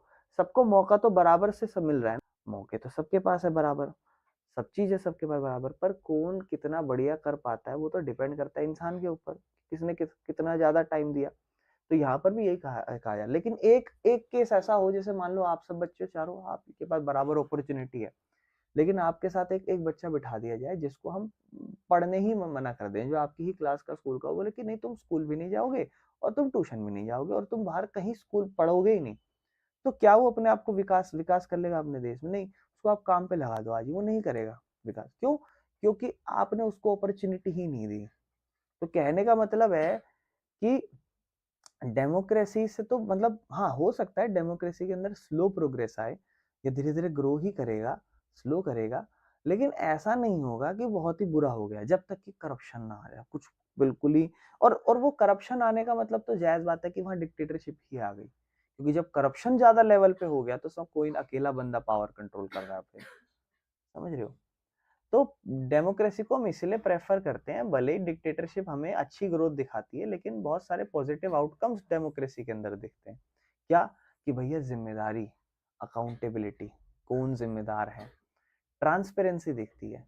आपको पता है अगर आप आज के टाइम पे किसी सरकार को गाली गलौज कर रहे हो, किसी सरकार को बुरा बता रहे हो, तो पहली बात आपको आजादी है बोलने की, और दूसरी बात ये कि आपको दिख रहा है तभी तो बोल रहे हो। कहीं पर दिखाया ही ना जाए, आपको अच्छी अच्छी इमेज ही दिखाए, अच्छी अच्छी चीजें ही दिखाए, तो आप अच्छा अच्छा ही तो देखोगे।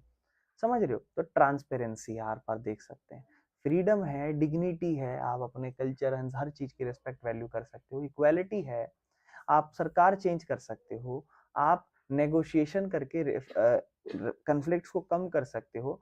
तो जो डेवलपमेंट है वो सिर्फ एक आउटकम नहीं है, डेमोक्रेसी आपको बहुत सारे बेनिफिट्स देता है कहीं ना कहीं। ठीक है ना? Real life example China versus India की बात करते हैं। चाइना में अथॉरिटेरियन, एक अकेले पावर, जो फास्ट इंडिया से ग्रो करता है, जायज बात है, लेकिन चाइना में सेंसरशिप है, कोई इलेक्शन फ्री नहीं होते और कोई सवाल नहीं कर सकता सरकार को। समझ रहे हो? एग्जाम्पल 2, साउथ कोरिया डिक्टेटरशिप में चलता है, ठीक है, अच्छी खासी इकोनॉमिक ग्रोथ है, ठीक है ना, और फ्रीडम जो है ना वो रिस्ट्रिक्टेड है, लोग जो है ना वायलेशन ऑफ राइट्स है, मतलब उनके राइट्स का वायलेशन महसूस करते हैं कि जो मेरे अधिकार है उनको मुझे फॉलो नहीं करने दिया जा रहा। लेकिन इंडिया की बात करें, इंडिया में डिक्टेटरशिप से स्लो ग्रोथ है, लेकिन आप अपने अधिकार को एंजॉय कर सकते हो, फ्री मीडिया है, इलेक्शन है, डिग्निटी है, सब चीजें। तो ये दिखाता है कि डेवलपमेंट जो है ना वो justify can not justify dictatorship. समझ रहे हो? अब इसका बेस्ट एग्जांपल आप कोई फिल्म इंडस्ट्री देख लो आज के टाइम पे, कोई भी इंसान बहुत रैंडम सा, अगर हम बात करें, चलो कोई बहुत बेसिक छोटा सा उठाओ कहीं यूट्यूब से या कहीं से भी, तो वो इंसान को बड़ा होके बॉलीवुड इन सब में, बिग बॉस ऐसे ऐसी ऐसी चीजों में चले जाते हैं और बहुत फेमस हो जाता है, अपना करियर बना लेते हैं। बहुत लोग हैं, बहुत लोग। तो दैट इज बिकॉज कि यूट्यूब ने एक ऐसा प्लेटफॉर्म प्रोवाइड करके दिया जहां आप अपनी चीजों को दिखा सकते हो। तो आपने दिखाया, जिसके अंदर काबिलियत थी वो आगे बढ़े, अपने आपको बढ़िया दिखाया, तो जनता उन्हें एक्नॉलेज कर रही है। और आज के टाइम पे से बहुत बड़े बड़े एक्टर्स हैं जिनको वो नहीं पसंद कर रहे हैं, बड़े बड़े एक्टर्स भी उनके आगे चीजों को देख रहे हैं कि इनसे कोलैबोरेशन से बढ़िया फायदा मिलेगा। तो कहीं ना कहीं आप एक चीज समझ पा रहे हो कि आपको मौका बराबर दिया जा रहा है। और इससे पहले क्या होता था कि आपके पास कनेक्शंस होने चाहिए, if you are having connection then you can only grow. तो फर्क आ गया, समझ पा रहे हो? बाकी ये टेबल्स हैं कुछ, ठीक है, इनको देख लेना। ये रेट 1950, वो जो ऊपर से हम जितनी देर से रेट देखे जा रहे हैं ना, ये वही रेट है, ठीक है, जो ऊपर बार बार बता रहा था, नीचे है ना। तो बाकी इनकम के बीच में क्या इनइक्वालिटी है सिलेक्टेड कंट्रीज में, तो नेम ऑफ कंट्रीज कैसी हैं, टॉप 20%, बॉटम 20% का नेशनल इनकम कितना वो ग्रो कर पा रहे, दे पा रहे, ठीक है ना। तो ये डेटा पढ़ लेना जी, ठीक है। चलो नेक्स्ट टॉपिक पे चलते हैं, इकोनॉमिक आउटकम्स ऑफ डेमोक्रेसी। अब हम पढ़ते हैं आर्थिक आउटकम क्या है डेमोक्रेसी का। अभी तक तो हम सामाजिक तौर पर या नॉर्मली बात कर रहे हैं, तो इकोनॉमिक इकोनॉमिक तौर पर क्या रिजल्ट आता है डेमोक्रेसी का? कहता है कि जो इकोनॉमिक आउटकम है ना, वो बहस क्यों लाता है। तो देखो, लोग बड़े पैशनेट हैं लोकतंत्र के बारे में, क्योंकि इससे आपको इक्वालिटी मिलती है। लोग बड़े पैशनेट है कि यार एक डेमोक्रेसी बढ़िया है, बढ़िया खूबसूरत चीज है। क्यों? आपको भेदभाव नहीं होगा, आपके पास बराबर अधिकार हैं, इक्वालिटी मिलेगी, डिग्निटी होगी, फ्रीडम होगा। लेकिन जो फीलिंग्स है ना वो अकेले नहीं डिसाइड करती कि डेमोक्रेसी अच्छी है बुरी है। एक अकेला इंसान थोड़ी ना, या फीलिंग थोड़ी ना डिसाइड कर देगी कि हाँ जी डेमोक्रेसी अच्छी है। कुछ डिबेट भी हैं जो आपको सॉल्व करने चाहिए डेटा को उठा के, इमोशन को नहीं। क्या क्या डेटा हो सकते हैं? क्या डेमोक्रेसी ने इकोनॉमिक ग्रोथ दी है? क्या भेदभाव कम किए हैं जब तक लोकतंत्र है, जब से हमारे देश में? इस चीज को अगर आप आंसर करना चाहते हो तो आपको जो है ना डेटा पढ़ना पड़ेगा बहुत सारे देश का, कुछ सालों के अंदर क्या क्या चीजें हुई हैं। हाँ, डेमोक्रेसी की बात करें तो 3.95% पूरे वर्ल्ड में मिला के सबकी ग्रोथ। डिक्टेटरशिप में 4.42%। जो जहां पर डेमोक्रेसी बहुत पुअर है, ठीक ठीक है ना, वहां पर 4.28%। जहां पर पुअर डिक्टेटरशिप है वहां पर ग्रोथ रेट 4.34 है। ये पूरा है, मतलब ऑल डेमोक्रेसी ऑल डिक्टेटरशिप, आप ये डाटा देख सकते हो 3.9। तो डिक्टेटरशिप का आपको ज्यादा ग्रोथ दिखाई दे रहा है, ठीक है ना। Dictatorship grow faster, slightly faster than average democracy. Difference बहुत छोटा है, लेकिन हाँ आप ये नहीं कह सकते कि लोग तानाशाह बेहतर है। भले ही तानाशाह में ग्रोथ अच्छी दिखी है। गरीब देशों में जो डिफरेंस है ना वो ऑलमोस्ट जीरो है। जो गरीब देश है खास करके वहां पे डिफरेंस ज्यादा नहीं है, जीरो है। मतलब पोवर्टी जो है ना वो डिसअपियर नहीं होती है because a country is a dictatorship. मतलब अगर एक देश तानाशाह है तो जरूरी नहीं है कि वहां पर अब गरीबी खत्म हो जाएगी। समझ रहे हो? मतलब जैसे नॉर्थ कोरिया की बात कर लेते हैं, हमको तो नहीं पता क्या चल रहा है क्या नहीं चल रहा, पर हम लोग क्या पढ़ते हैं नॉर्थ कोरिया के बारे में सुन के कि बहुत ही बुरा हाल चल रहा है, बहुत ही भयंकर सीन है, ऐसे ऐसे। Democracy does not stop a country from growing. हाँ, लोकतंत्र कोई ऐसा फैक्टर नहीं दिखाता जहां पे ग्रोथ रुक जाए। चलो जी, economic growth does not depend only on democracy. और भी फैक्टर आते हैं, ये ऑलरेडी हम थोड़ा बहुत पढ़ चुके हैं इसके बारे में, ठीक है ना। बाकी डेमोक्रेसी जो है ना वो अच्छी ग्रोथ जरूरी नहीं है देगा, हाँ, लेकिन डिक्टेटरशिप से बहुत बुरा भी नहीं करेगा। समझ रहे हो? बाकी ये एक और डाटा था जिसको एक्सप्लेन किया जा रहा है, इनइक्वालिटी ऑफ इनकम दिखाया जा रहा है, किस किस का कितना शेयर है, ठीक है ना। इसमें से पढ़ते हैं थोड़ा बहुत। कहता है डेमोक्रेटिक कंट्रीज में भी अच्छी खासी इनइक्वालिटी है, भेदभाव है। एग्जाम्पल साउथ अफ्रीका, ब्राजील में बात करते हैं। जो रिचेस्ट 20% है वो लगभग 60% नेशनल इनकम का काम करते हैं, और जो गरीब हैं पुअरेस्ट 20% है वो उनको 3% से भी कम वो डेमोक्रेसी वो नेशनल इनकम को जोड़ पा रहे हैं, ठीक है ना। ये डाटा देखो, यहाँ पर साउथ अफ्रीका और ब्राजील की बात करी गई है। तो 20% मतलब जो क्या कहते हैं इनकम का जो शेयर है उसमें ज्यादातर कौन कमा के दे रहा है, यानी कि एक देश कमाता है तो उसमें अमीर का भी पैसा जुड़ता है, गरीब का भी जुड़ता है। तो साउथ अफ्रीका में लगभग इतना परसेंट, टॉप 20% इनकम शेयर सिर्फ ये लोग दे रहे हैं, 64% लोग। और जिनका इनकम शेयर 20% से भी कम है वो सिर्फ 3% ही है, यानी कि गरीब लोग का कंट्रीब्यूशन कम है आपका नेशनल इनकम में। साउथ अफ्रीका और ब्राजील जैसे देश दिखाते हैं थोड़ा सा। बाकी यूएसए में भी देखो अच्छा खासा ही कम है, लेकिन फिर भी चलो ये डेटा तो थोड़ा कम आया, परसेंटेज तो थोड़ा गिरा। वहां तो ज्यादातर लोग ही अमीर ही कंट्रीब्यूट कर रहे हैं, 64% तो अमीर ही कंट्रीब्यूट कर रहे हैं, सोचो, ठीक है ना। तो हम ये देख रहे हैं कि भले ही लोकतंत्र है, दो चीज हम पढ़ रहे हैं। एक हम पढ़ रहे हैं डिक्टेटरशिप, हम डिक्टेटरशिप पढ़ रहे हैं कि ग्रोथ बहुत अच्छी है, लेकिन जरूरी नहीं है कि इसके लिए हम तानाशाह को ले आए और लोकतंत्र हटा दें, क्योंकि जो गरीब देश हैं वहां पर तानाशाह का बहुत बुरा हाल है, वहां डेवलपमेंट है ही नहीं, वहां तो बहुत ही बद से बदतर हालात हैं।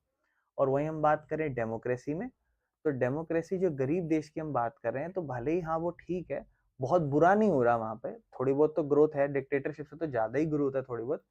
लेकिन वहां प्रॉब्लम क्या है कि वहां पर इनइक्वालिटी ज्यादा है, मतलब इकोनॉमिक लेवल पर डिफरेंस ज्यादा है लोगों की कमाई के, यानी कि लोकतंत्र में भेदभाव होता है कहीं ना कहीं, ये हम बात कह सकते हैं, है ना। बाकी सम डेमोक्रेसी जैसे कि डेनमार्क या हंगरी हो गई, यहाँ पर चीजें थोड़ी बराबर है, ठीक है ना। यानी कि ये दिखाता है कि इनइक्वालिटी जो है ना वो जरूरी नहीं है हर जगह सेम हो, अलग अलग भेदभाव चलते रहते हैं। बाकी वो जो आप कार्टून देख रहे थे ना, यूं वाला और वो वाला, ये उसका एक्सप्लेनेशन है, इसको पढ़ लेना, ठीक है ना। बाकी डेमोक्रेसी जो है ना वो ग्रोथ में एवरेज परफॉर्म करती है, लेकिन पुअरली परफॉर्म करती है इक्वालिटी को खत्म करने में। समझ रहे हो? मतलब अगर भेदभाव खत्म करना है तो बेकार है डेमोक्रेसी, मतलब ज्यादा भेदभाव नहीं खत्म कर पाती है, पुअर परफॉर्म कर रही है, वो बेकार नहीं कहेंगे, पुअर परफॉर्म कर रही है। और वहीं पे अगर हम बात करेंगे ग्रोथ के मामले में भी ओके ओके है, लेकिन क्या इसका मतलब तानाशाही है? नहीं। लेकिन is the is the economy the only thing that matters? लेकिन क्या सिर्फ इकोनॉमी ही एक ऐसी चीज है जिसको हमें देखना चाहिए? कहता है नहीं, डेमोक्रेसी में फिर वही चीज आ जाएगी, आजादी देखो कितनी मिल रही है, नहीं मिल रही, डिग्निटी पे ध्यान दो, अपनी अधिकारों पे देखो, आपके पार्टिसिपेशन देखो, अकाउंटेबिलिटी, ट्रांसपेरेंसी और लेजिटिमेसी देखो। तो डिक्टेटरशिप से आप जल्दी ग्रो कर सकते हो, लेकिन वही फिर बात आ जाती है, फ्रीडम, इक्वालिटी और राइट्स नहीं मिलेंगे। रियल लाइफ एग्जांपल चाइना की बात कर लो और इंडिया की बात कर लो। चाइना बड़ी तेजी से आगे बढ़ रहा है, आज़ादी नहीं है लोगों को लेकिन, और फ्री इलेक्शन और स्पीच नहीं है। और इंडिया का जो ग्रोथ है वो थोड़ा सा स्लो है, बट लोगों के पास अच्छे खासे राइट्स हैं, और कोर्ट जा सकते हो, आरटीआई, राइट टू इंफॉर्मेशन है आपके पास, और इलेक्शन फ्री मीडिया भी है। तो इसीलिए डेमोक्रेसी कहीं ना कहीं ग्रोथ स्लो देती हो, लेकिन आपको फायदा तो मिलता ही है, ठीक है ना। बाकी देखो एक और चित्र है, reduction of inequality and poverty. तो फिर सवाल आता है नेक्स्ट कि कैसे हम इनइक्वालिटी और पोवर्टी को कैसे कम कर सकते हैं, जो भेदभाव हो रहा है। तो कहता है रीजनेबल एक्सपेक्टेशन। डेमोक्रेसी से क्या उम्मीद करोगे आप? डेमोक्रेसी से यही तो उम्मीद करोगे कि हाँ, यहाँ पर भेदभाव खत्म हो जाएगा, लोकतंत्र ले आएंगे तो लोग एक दूसरे को बराबर मानेंगे, ये सब चीजें। कहता है लोग एक्सपेक्ट तो करते हैं डेमोक्रेसी से कि भाई मोर देन जस्ट डेवलपमेंट को ही नहीं ध्यान दें, इसके साथ साथ हम लोग ध्यान दें कि भेदभाव भी खत्म करेगा, लोगों की लगभग सबकी इनकम बराबर होगी, अमीर गरीब सब बराबर होंगे, और इकोनॉमिकली जस्टिस मिलेगा लोगों को। बिकॉज एक कंट्री अमीर है तो बेनिफिट जो है ना वो हर नागरिक को मिलना चाहिए, सिर्फ अमीरों को ही नहीं मिलना चाहिए। इंपॉर्टेंट क्वेश्चन क्या आता है यहाँ से, क्या इकोनॉमिक ग्रोथ इनइक्वालिटी खत्म करता है? क्या लोगों को बराबर अपॉर्चुनिटी मिलती है? क्या वेल्थ जो है वो गरीब लोगों के पास पहुंच पाती है? तो ये भी एक सवाल उठते हैं। इन इन एक्सपेक्टेशंस की अगर हम बात करें, ये लोगों को रहती है। तो हम बात करते हैं कि हमें ये तो पता चल रहा है कि इकोनॉमिक तौर पर इनइक्वालिटी है लोकतंत्र में, लेकिन पॉलिटिकल लेवल पर क्या सीन है? तो बोलता है डेमोक्रेसी जो होता है ना वो पॉलिटिकल इक्वालिटी पे बना है, जैसे एक इंसान एक वोट, हर वोट का एक बराबर वैल्यू। लेकिन रियलिटी हमें दिखाता है कि ग्रोइंग इकोनॉमिक इनइक्वालिटी भी है। यहाँ पर हम लोकतंत्र में तो बैठे हैं, लोगों को बराबर बराबर अधिकार तो मिल रहे हैं वोट देने का, पॉलिटिकल तौर पर सबको बराबर मौका दिया जा रहा है, लेकिन इकोनॉमिक तौर पर तो फिर डिफरेंस होता ही है। तो की पॉइंट क्या है कि जो छोटे small number of ultra rich people है ना, वो control a very large share of national income, और उनकी जो वेल्थ है वो हर साल बढ़ती जाती है, और जो गरीब है बॉटम सेक्शन में वो बहुत ही कम कमाते हैं, अपनी रोजाना जिंदगी नहीं पूरी कर पाते। इंडिया के अंदर बिलियनियर जैसे कि अंबानी, अडानी जो है, इनका अच्छा खासा ह्यूज वेल्थ होता है, कंट्रोल करते हैं, जहाँ पे क्या कहते हैं करोड़ ऑफ पीपल जो है ना वो स्ट्रगल करते हैं कि बेसिक एजुकेशन या हेल्थ मिल जाए। जो आपने टेबल 2 ऊपर देखी थी साउथ अफ्रीका ब्राजील का, जहाँ पर 60% से ज्यादा इनकम अमीरों की है। तो ये दिखाता है कि पॉलिटिकली तो इक्वालिटी है, लेकिन वो इक्वालिटी अनइक्वल है इकोनॉमिक इक्वालिटी के। या फिर आप ये कह लो कि in a democracy what we find is that there is a rule of equality in between political situations, but there is an inequality if we are thinking about economical perspective। अगर हम इकोनॉमिक पर्सपेक्टिव से देखें तो inequality है, और अगर हम political perspective से देखें तो इक्वालिटी दिख रही है, और ये हमें डेमोक्रेसी दिखा रही है, तो ये कहीं ना कहीं सही नहीं है। पुअर डेमोक्रेसी अगर है कहीं पर, कहीं पे बहुत बुरा लोकतंत्र है, पुअर लोकतंत्र है, तो क्या क्या लोग फेस करेंगे? तो जो अगर मान लो कि गरीब लोग हैं तो उनकी इनकम कम होती जाएगी, ढंग की नौकरियां नहीं मिलेंगी, स्टेबल जॉब नहीं मिलेगी, बेसिक जरूरतें पूरी नहीं होंगी, खाना पीना, कपड़ा, हाउसिंग, एजुकेशन, हेल्थ केयर। और कुछ कुछ ऐसी चीजें भी हैं जो आप इंडिया में महसूस कर सकते हो। समझ रहे हो कैसे? क्या आप इनकम की बात करो तो हाँ, इनकम कहीं ना कहीं डिक्लाइन हो रही है, आप कहोगे नहीं भैया हमारी तो इनकम बढ़ रही है। पॉइंट है महंगाई के हिसाब से चेक करो। लोग आज के टाइम पे भी अगर स्टार्टिंग में भी नॉर्मल जॉब करते हैं, तो फॉर एग्जांपल बहुत बेसिक लेवल की बात करो, कोई बेसिक सा काम करेगा तो 10-15 हजार मिल जाए आज के टाइम पे, स्टार्टिंग में 15-20 हजार मिल जाए तो बंदा खुश हो जाता है। यार मेरी सैलरी 20 हजार रुपये है, बहुत खुश हो जाता है स्टार्टिंग में, क्योंकि उसको लगता है वाओ, ये एक अगर एक इंसान 12वीं के बाद कभी मान लो पार्ट टाइम या नॉर्मल जॉब भी करना स्टार्ट करता है, तो वो 20 हजार उसको नौकरी मिल रही है तो ही इज वेरी हैप्पी। उस चीज़ से। वहाँ का उनमें सवाल आएगा कि 20,000 से क्या कुछ हो जाता होगा। स्टार्टिंग में बहुत बड़ी बात है क्योंकि मार्केट में नहीं है इतना। अगर आप एक अच्छी जगह ऑफिस में ही बैठ के काम करोगे तो आपको 10-12 हज़ार 15,000 से ऑफर नहीं करेंगे ज़्यादा। वो तो आपके ऊपर है, आपको कितना ज़्यादा शाना बन के इधर उधर घूम घाम के ज़्यादा से ज़्यादा कमाना है। अगर एक इंसान को 30,000 यहाँ सैलरी दे दो ना तो वो बहुत खुश है। मैं तो अपने आसपास अगर किसी को 30 लेते हुए देखता हूँ तो वो मैं देखता हूँ वो इंसान बहुत ही ज़्यादा वो अपने आप को बहुत ज़्यादा अमीर समझता है कि मैं 30,000 कमाता हूँ महीने का। वो सही में जेन्युइनली वो इंसान बहुत बड़ी ग्रोथ समझता है अपने आप को। और समझ लो अगर कोई इंसान 50-60 कमाता है तो वो बहुत बहुत अमीर है, वो लखपति करोड़पति वाली हिसाब किताब वाली फील लेता होगा। हाँ सही में। तो कहीं ना कहीं इंडिया में ये है कि इनकम कहीं ना कहीं डिक्लाइन होती जा रही है। दूसरा स्टेबल जॉब नहीं है, ये तो आपको पता ही है। इस चीज पे तो खैर क्या ही बात करेंगे। बाकी बेसिक जरूरतों की डिफिकल्टी, अब आप कहोगे नहीं देखो कुछ कुछ चीजें तो अब अपना इंडिया पुअर डेमोक्रेसी में नहीं है ना, तो ये तो है चलो सरकार आपको खाना पीना प्रोवाइड तो कर रही है, फ्री का राशन भी मिल जाता है, कभी आपदा ऐसी सिचुएशन आती है तो फूड भी ठीक है चलो, क्लोथिंग भी ठीक है, हाउसिंग भी ठीक है, बट एजुकेशन में प्रॉब्लम है और हेल्थ केयर में प्रॉब्लम है। ठीक है ना। और हाउसिंग में भी कह ही लो प्रॉब्लम है कहीं ना कहीं तो। ठीक है ना, कहती है सरकार हमने इतने घर बांट दिए वो, पर नहीं है। ठीक है ना। बाकी दो तीन की इवन दो लोग भारी मात्रा में गरीब लोग वोट देते हैं लेकिन उनकी इकोनॉमिक पोजीशन अभी भी बड़ी नहीं है, तो बेचारे वोट तो देते, देखो सबसे पहले लाइन में लग जाते हैं सुबह बेचारे, मगर उनके लिए कुछ हो नहीं रहा है इस देश के अंदर। समझ रहे हो मैं क्या कहना चाह रहा हूँ भैया? हम ये बात कल भी पढ़ चुके थे कि लोकतंत्र फेल क्यों हुआ भेदभाव दूर करने में।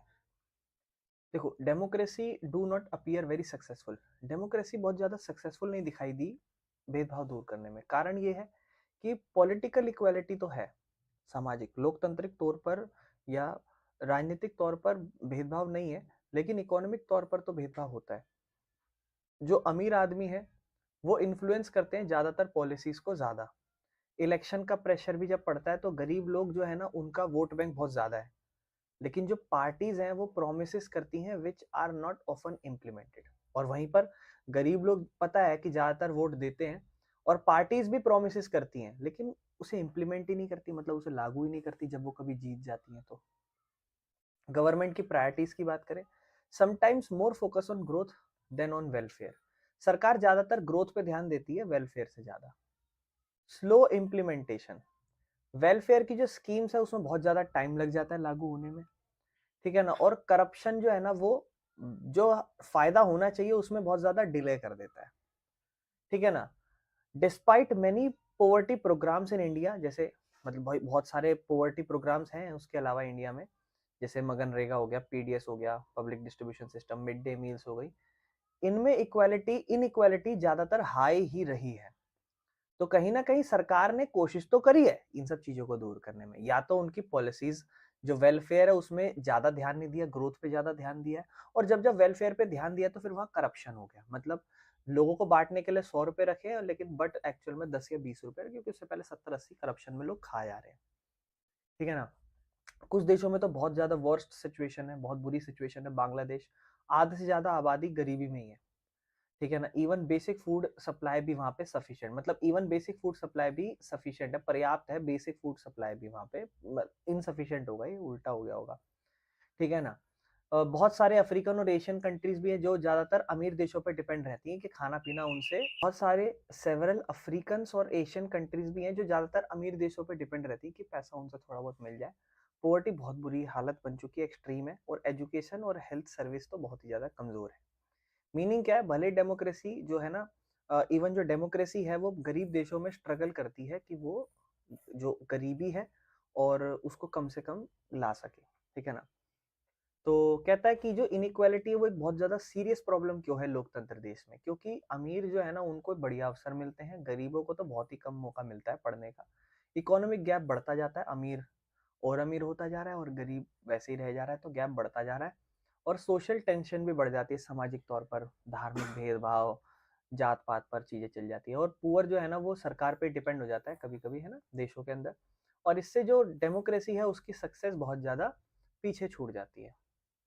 बाकी ये देखो क्या है, ये world's wealth owned by a few, मतलब जो पूरे वर्ल्ड है ना उसकी जो संपत्ति है जितनी भी वो कुछ ही लोगों के पास है। देखो लगभग ये वर्ल्ड की वेल्थ है 2% आबादी के मतलब जनरली जैसे वर्ल्ड की जो वेल्थ है इतना परसेंट, फॉर एग्जांपल 50% लोग यही है, और ये सिर्फ 2% लोग हैं जो इतना क्या कहते हैं क्या कहते हैं, ऐसा समझ मतलब ऐसा समझ लो कि कुछ लोग हैं जो पूरी पृथ्वी की आबादी मतलब आबादी कहते हैं इनकम दिखाते हैं, और बहुत सारे लोग हैं जो थोड़ा सा ही शेयर इन्वॉल्व कर पाते हैं अपनी ग्रोथ या क्या कहते हैं कंट्रीब्यूशन कर पाते हैं इनकम के अंदर।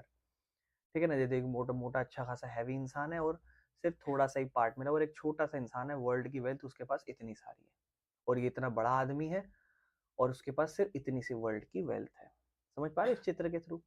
बाकी अकोमोडेशन, अकोमोडेशन मतलब एडजस्ट करना, कैसे? सोशल डाइवर्सिटी को, डाइवर्सिटी मतलब होती है विविधता, अलग अलग जात पात धर्म कपड़े पहनने, सामाजिक विविधता को एडजस्ट कैसे करें। तो देखो, क्या जो लोकतंत्र है वो सुख शांति या हार्मोनियस सोसाइटी बना पाता है? तो कहता है ये बड़ा ही फेयर है टू एक्सपेक्ट कि डेमोक्रेसी ये सब चीजें करे। क्यों? क्योंकि डेमोक्रेसी में डिस्कशन होता है, नेगोशिएशन होता है और इज्जत होती है हर ग्रुप्स की। बट जो पूरा और परमानेंट पीस है वो जरूरी नहीं है सोसाइटी में हो।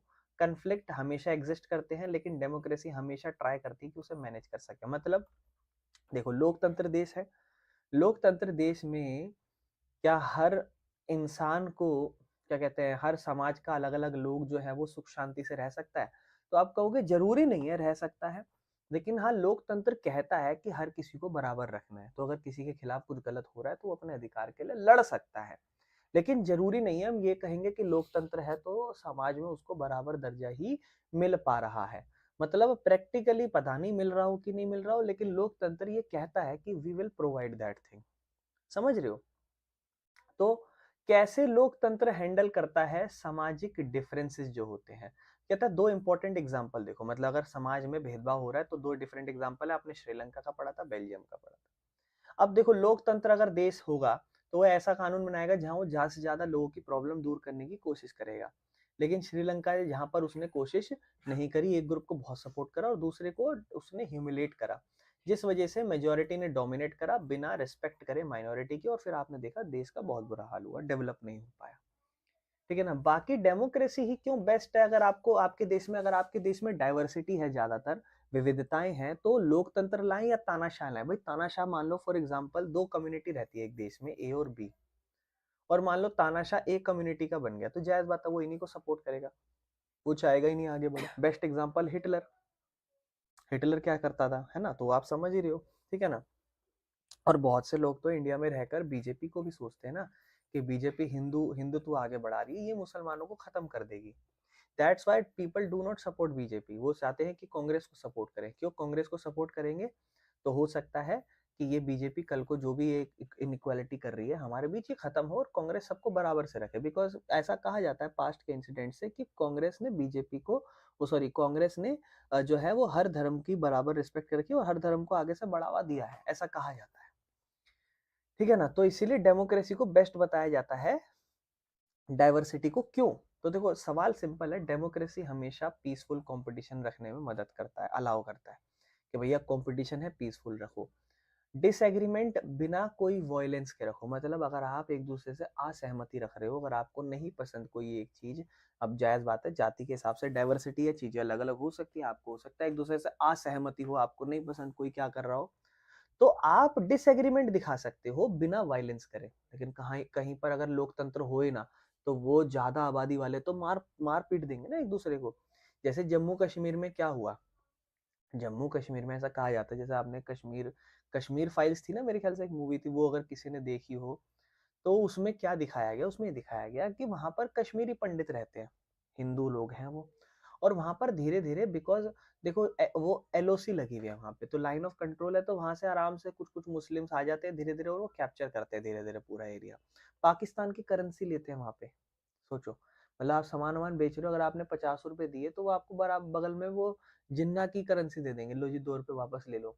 तो ये चीज जब लोगों ने देखी तो देखा, वहां के जो बड़े बड़े आर्मीज के भी लोग थे वो सब देखा कि ये यहाँ पर धीरे धीरे प्रॉब्लम हो रही है। फिर एक टाइम पर जब दंगे बढ़ते गए तो वहां पर जितने भी मुस्लिम्स थे जो एलओसी को पार करके आए हैं वहीं रह रहे हैं, उन सभी लोगों ने जो कश्मीरी पंडित्स हैं जो हिंदू हैं उनको पकड़ पकड़ के या तो उनके साथ गलत किया या उनको मारा पीटा या फिर उन्हें कहा कि भैया इसको छोड़ दो। दिस इज कॉल्ड कि भैया क्या कहते हैं उसे, मसैकर कहते हैं, या ऐसा मसैकर ही समझ लो, कुछ और वर्ड भी होता है शायद वो, तो वो वर्ड यूज करते हैं। कहा गया कि रातों रात यहाँ जगह छोड़ के चले जाओ, ठीक है ना। एक एक कहानी दिखाई गई, जब कश्मीर फाइल्स आप देखोगे तो उसमें होता क्या है, वो अच्छी खासी फैमिली वहां पे रह रही है, और उस फैमिली में होता क्या है कि क्या कहते, तो उस मूवी में होता क्या है, वो एक टीचर होता है, तो उसने बचपन में वो मुस्लिम बच्चे को पढ़ाया होता है, तो कल को वही बच्चा उनके घर में घुस जाता है, तो उसके बेटे बेटे को पकड़ता है, उसकी वाइफ वाइफ को पकड़ता है, तो पता नहीं या तो छुपा दिया होता है, मैं थोड़ा भूल गया मूवी, या तो छुपा देते हैं वो बीवी बीवी को, और बंदे को तो मार देते हैं जो उसका लड़का होता है, और उस टीचर को नहीं मारते, क्यों कहते हैं भैया हमसे आपसे पढ़े हुए हैं, इसलिए हम आपको नहीं मार रहे हैं, वी रिस्पेक्ट यू, बट आप इसको रातों रात छोड़ के चले जाओ। और अपने घर में उन्होंने क्या कर रखा होता था, उसको छुपा रखा होता था, अपनी वाइफ को, मतलब उसकी बहू को, ताकि क्योंकि वो पकड़ेंगे फिर गलत चीज होगी वो सब चीजें, तो वो मूवी में एक एंगल दिखाया गया। तो वो क्या हो रहा है कि रातों रात जितने भी कश्मीरी पंडित थे, जो उनका घर था, वो सारी चीजें थी, तो उन्हें रातों रात वो जगह छोड़ के जानी पड़ी, ठीक है ना। अब इसमें उस टाइम की जो सरकार है उस पर बहुत बड़ा ब्लेम आता है कि वो सरकार उस टाइम पे क्या कर रही थी, उसने कुछ भी नहीं करा। तो कहीं ना कहीं आप समझ रहे होगे मैं क्या कहना चाह रहा हूँ, कि अगर डेमोक्रेसी जो है ना, वो डाइवर्सिटी अगर है देश के अंदर, तो डेमोक्रेसी होना बहुत ज्यादा बेस्ट है, क्योंकि वो प्रमोट करेगी फेयरनेस, और अगर कहीं पर भी फेयरनेस नहीं हुई तो प्रॉब्लम हो जाएगी, ठीक है ना। तो डिफरेंट ग्रुप्स अपनी जरूरतें, अपनी डिमांड्स या अपनी नीड्स को एक्सप्रेस कर पाए, वो देने की आजादी रखता है। रिड्यूस करता है कि भैया कन्फ्लिक्ट जो है ना इनके बीच में, वो दंगे वाले ना हो जाए, लड़ाई झगड़े ना हो जाए। अगर आप आज के टाइम पे देखोगे तो हमारे देश में डेमोक्रेसी है, जिसका एक बेस्ट रीजन है कि आपके देश में लड़ाई नहीं होती हिंदू मुस्लिम पे। हाँ, लोग एक दूसरे को देख के ना पसंद करें, या पर्टिकुलरली पॉलिटिकल लेवल पे चीजें चलेंगी, मतलब लोग देखो दोस्ती यारी की नजर से बहुत एक दूसरे को सपोर्ट करेंगे, लेकिन जब भी उनके पॉलिटिकल क्वेश्चंस को आप पूछोगे तो आपको चीजें बहुत ज्यादा डिफरेंट दिखेंगी। बाकी जो नॉन डेमोक्रेटिक गवर्नमेंट है ना, वहां पे जो भी माइनॉरिटी, जिनकी आबादी कम है, उनकी आवाजों को दबा दिया जाता है, ठीक है ना, या फिर फोर्स करा जाता है कि आप लोग एक रूल को ही फॉलो करें, ठीक है ना। जैसे मैं आपको बताता हूँ, मैं पाकिस्तान की एक कहानी सुन रहा था, जैसे आजकल वो मूवी चल रही होगी, आपने सुना होगा धुरंधर एक मूवी है ना, उसमें तो आपने अडवाणी ऐसे कुछ, लाल अडवाणी करके एक नाम है, जो स्पाई बन के वहां पे रहे थे, और वो क्या हुआ था उनका, मैं बताता हूँ उनकी स्टोरी। वो वहां पे भिखारी बन के रहे थे, वहां पे वो भिखारी बन के रहे थे। प्रॉपर स्टोरी नहीं पता है, रील शॉर्ट्स में आती है, रील पे तो वो ज्यादा पढ़ तो पाते नहीं है, पर हाँ बताता हूँ आपको। तो वो क्या हुआ, आप देखना मूवी में भी देखोगे, रियल लाइफ स्टोरी भी आप देखोगे, वो बंदा स्पाई बनकर आया था, और उस बंदे ने क्या करा था कि 15 साल तक, मेरे ख्याल से 15, पता नहीं 15 हफ्ते, पूरा भूल गया मैं, तो क्या करा था, वो न्यूक्लियर बम बनाने का ट्राई कर रहे थे सारे मुस्लिम जो थे ना, वो क्या कहते हैं पाकिस्तान के अंदर जो, तो वो न्यूक्लियर पावर बनाने की कोशिश कर रहे थे, तो जितने भी साइंटिस्ट या कुछ होते थे ना, तो वो भीख मांगते थे दरगाह वरगाह या उनकी घरों के बाहर। तो उनके जो बाल गिरते थे ना, क्योंकि न्यूक्लियर में क्या है, जैसे फॉर एग्जांपल लैब्स में या कहीं भी हो रहा है, तो वो न्यूक्लियर में कुछ रिएक्शंस छूटते हैं, तो बालों में होता है, तो वो बाल को कैप्चर करते थे उनके, और बाल को कैप्चर करके उनके बालों की टेस्टिंग करते थे, जो कहीं ना कहीं ये एक्शंस की वजह से उन्होंने ये 15 साल, तो पता नहीं 15 साल नहीं या फिर 15 हफ्ते, वो जो एक्शंस होने वाले थे इंडिया के अगेंस्ट, वो लेट करा दिया था, ठीक है ना। तो वो एक स्टोरी थी, ठीक है। जैसे अभी आप धुरंधर में देख रहे हो कोई स्टोरी चल रही है, वो तो खैर वहां के ही माफिया गैंगस्टरों की स्टोरी है। तो खैर आगे चलते हैं। तो इसलिए भैया डाइवर्सिटी को अगर आप हैंडल करना है ना, तो भैया डेमोक्रेसी सबसे बेटर है, तानाशाह में आप नहीं कर सकते, ठीक है ना। कंडीशन क्या है कि आप डेमोक्रेसी को एडजस्ट करते हो, मतलब एडजस्ट करते हो डाइवर्सिटी को।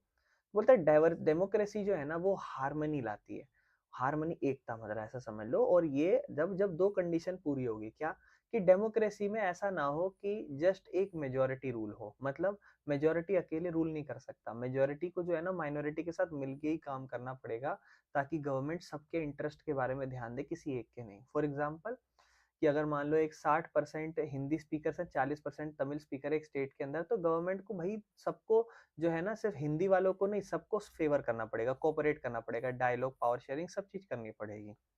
समझ रहे हो। कंडीशन दूसरी कि मेजोरिटी अगर रूल कर रही है तो इसका मतलब ये नहीं है कि उसी कम्युनिटी का रूल चलेगा पूरे देश के अंदर, ठीक है ना। मेजोरिटी को जो है ना वो वोटिंग के साथ साथ मतलब वो मेजोरिटी जो बननी चाहिए वो वोटिंग से बननी चाहिए, ये नहीं कि जन्म धर्म आधार पे या लैंग्वेज के हिसाब से उसको मेजोरिटी आप दे दो किसी भी इंसान को। मतलब जो आज के टाइम पे हिंदू है वो पॉलिटिकल मेजोरिटी है अगर आप देखो तो कल को जो औरतें हैं, यंग है, फार्मर्स है, वो सब क्या मेजोरिटी बना सकते हैं क्या ग्रुप में? तो ऐसे तो फिर कोई भी चांस है जो मेजोरिटी में हो कल को वो खड़ा हो जाएगा।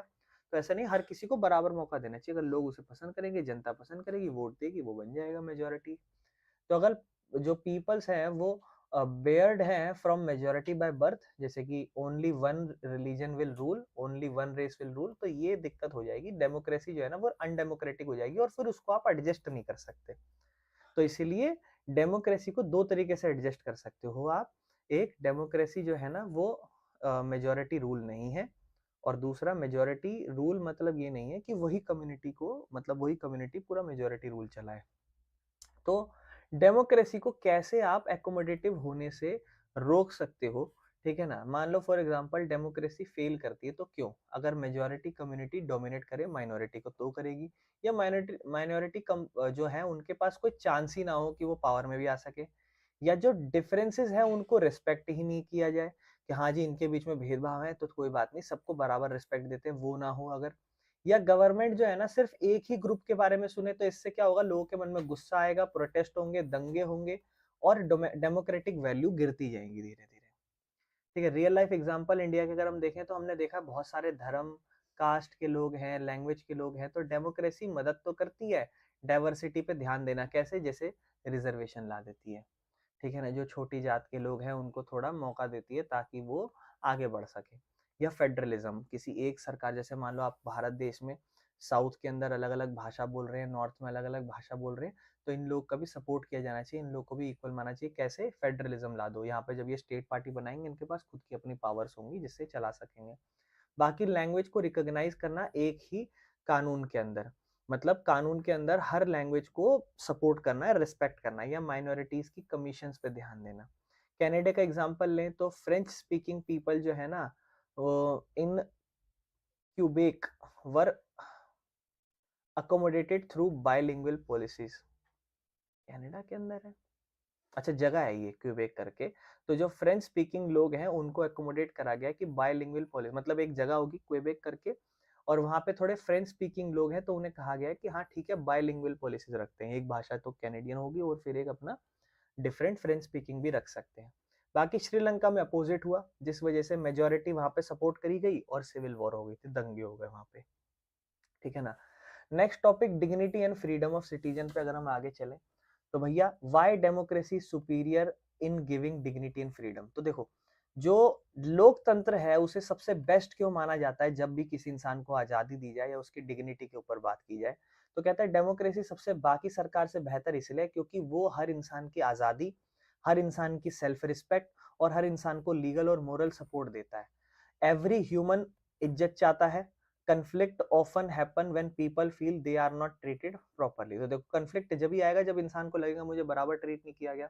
इसलिए डेमोक्रेसी रिकॉग्नाइज करता है बेसिक इंसान की जरूरतें क्या है, तो वो हर इंसान की डेमोक्रेसी ही बेस्ट है अगर देश में आपको डिग्निटी और फ्रीडम लानी है तो। क्या डेमोक्रेसी और इक्वालिटी से कुछ होता है? तो देखो, बहुत सारे समाज है जहां पर लोग डोमिनेशन के अंदर रहते हैं या सबऑर्डिनेशन तक रहते हैं, मतलब एक के प्रति दूसरा नौकर चेला चपाटी बनता हुआ आ रहा हो। जैसे आदमी औरत को डोमिनेट करता है या ऊंची जात नीची जात को डोमिनेट करता है, जब मेजोरिटी है माइनॉरिटी को करती है। ऐसे समाज में बड़ा मुश्किल हो जाता है हर इंसान को बराबर मानना, लेकिन लोकतंत्र ये काम करने की पूरी कोशिश करता है कि हर इंसान को बराबर ट्रीट किया जा सके। केस स्टडी है, ठीक है ना, डिग्निटी ऑफ वुमेन की। हमें पता है ऐतिहासिक तौर पर जो सोसाइटी है वहां पे आदमी नहीं डोमिनेट करा है, वुमेन को बराबर अधिकार, रिस्पेक्ट और बेसिक राइट नहीं मिले हैं। तो कैसे डेमोक्रेसी जो है औरतों की मदद करता है, लोकतंत्र कैसे मदद करता है? तो देखो, वुमेन ने बहुत स्ट्रगल लड़ा है, तो लोकतंत्र जो है ना वो उनके प्रिंसिपल्स पे ध्यान देता है कि हाँ जी इनके अपने प्रिंसिपल्स हैं, इक्वल ट्रीटमेंट देने की कोशिश करता है, ठीक है ना। वो कहता है कि भैया औरतों को बराबर दर्जा देना जाना चाहिए लोकतांत्रिक समाज के तौर पर, लेकिन आज भी वुमेन्स को बराबर ट्रीट नहीं किया जाता।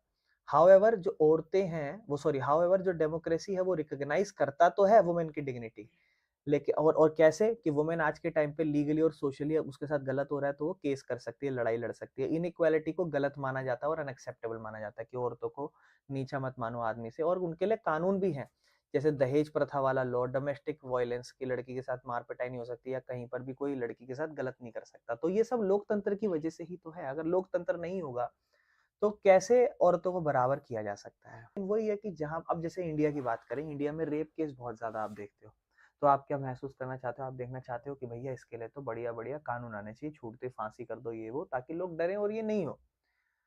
पर पॉइंट क्या है, कोई कानून बेहतर नहीं बन रहा। लेकिन अगर आप यही चीज आप देखोगे मुस्लिम कंट्रीज में, देखो आप जाके, तो आप कहोगे भैया वहां के तो लॉ औरतों के लिए बहुत बेटर है।